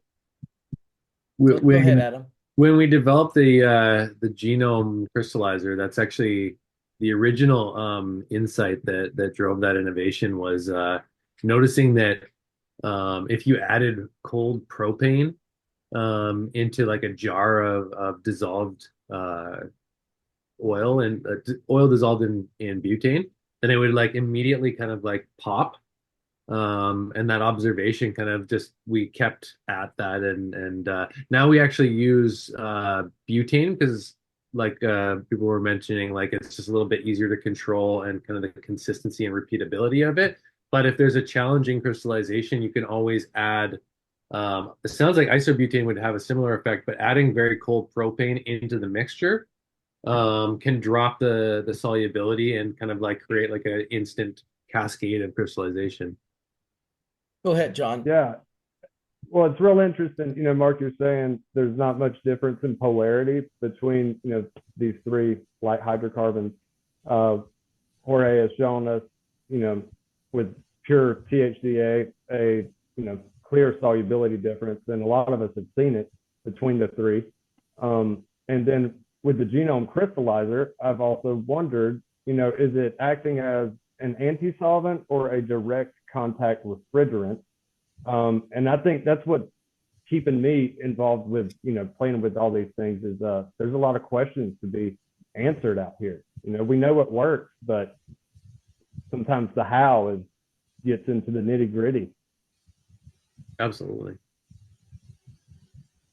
Awesome, everybody. Well, we did it. We hit our 4-hour mark, 4 hours and 6 minutes, in fact. So I'm going to definitely I've got all of your email contacts, but I definitely love for you guys to reply to the email or hit me up in any way that you can, ideally through that email.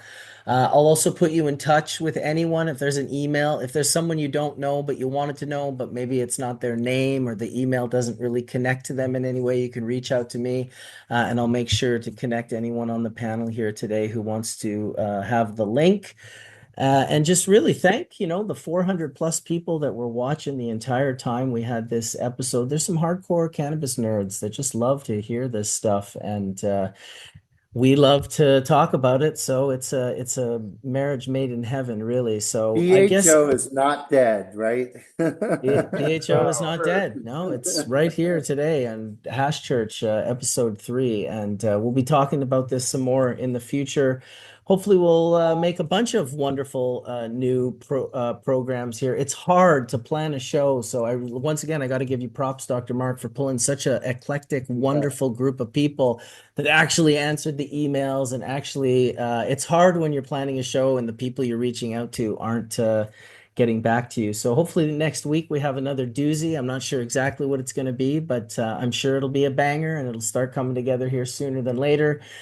In the meantime, I would say may the full melt bless your bowl sooner than later. And thanks everyone for the time that you spent with us here today on Hash Church. This is infinite. This will just be up forever and ever and ever, or at least a long time.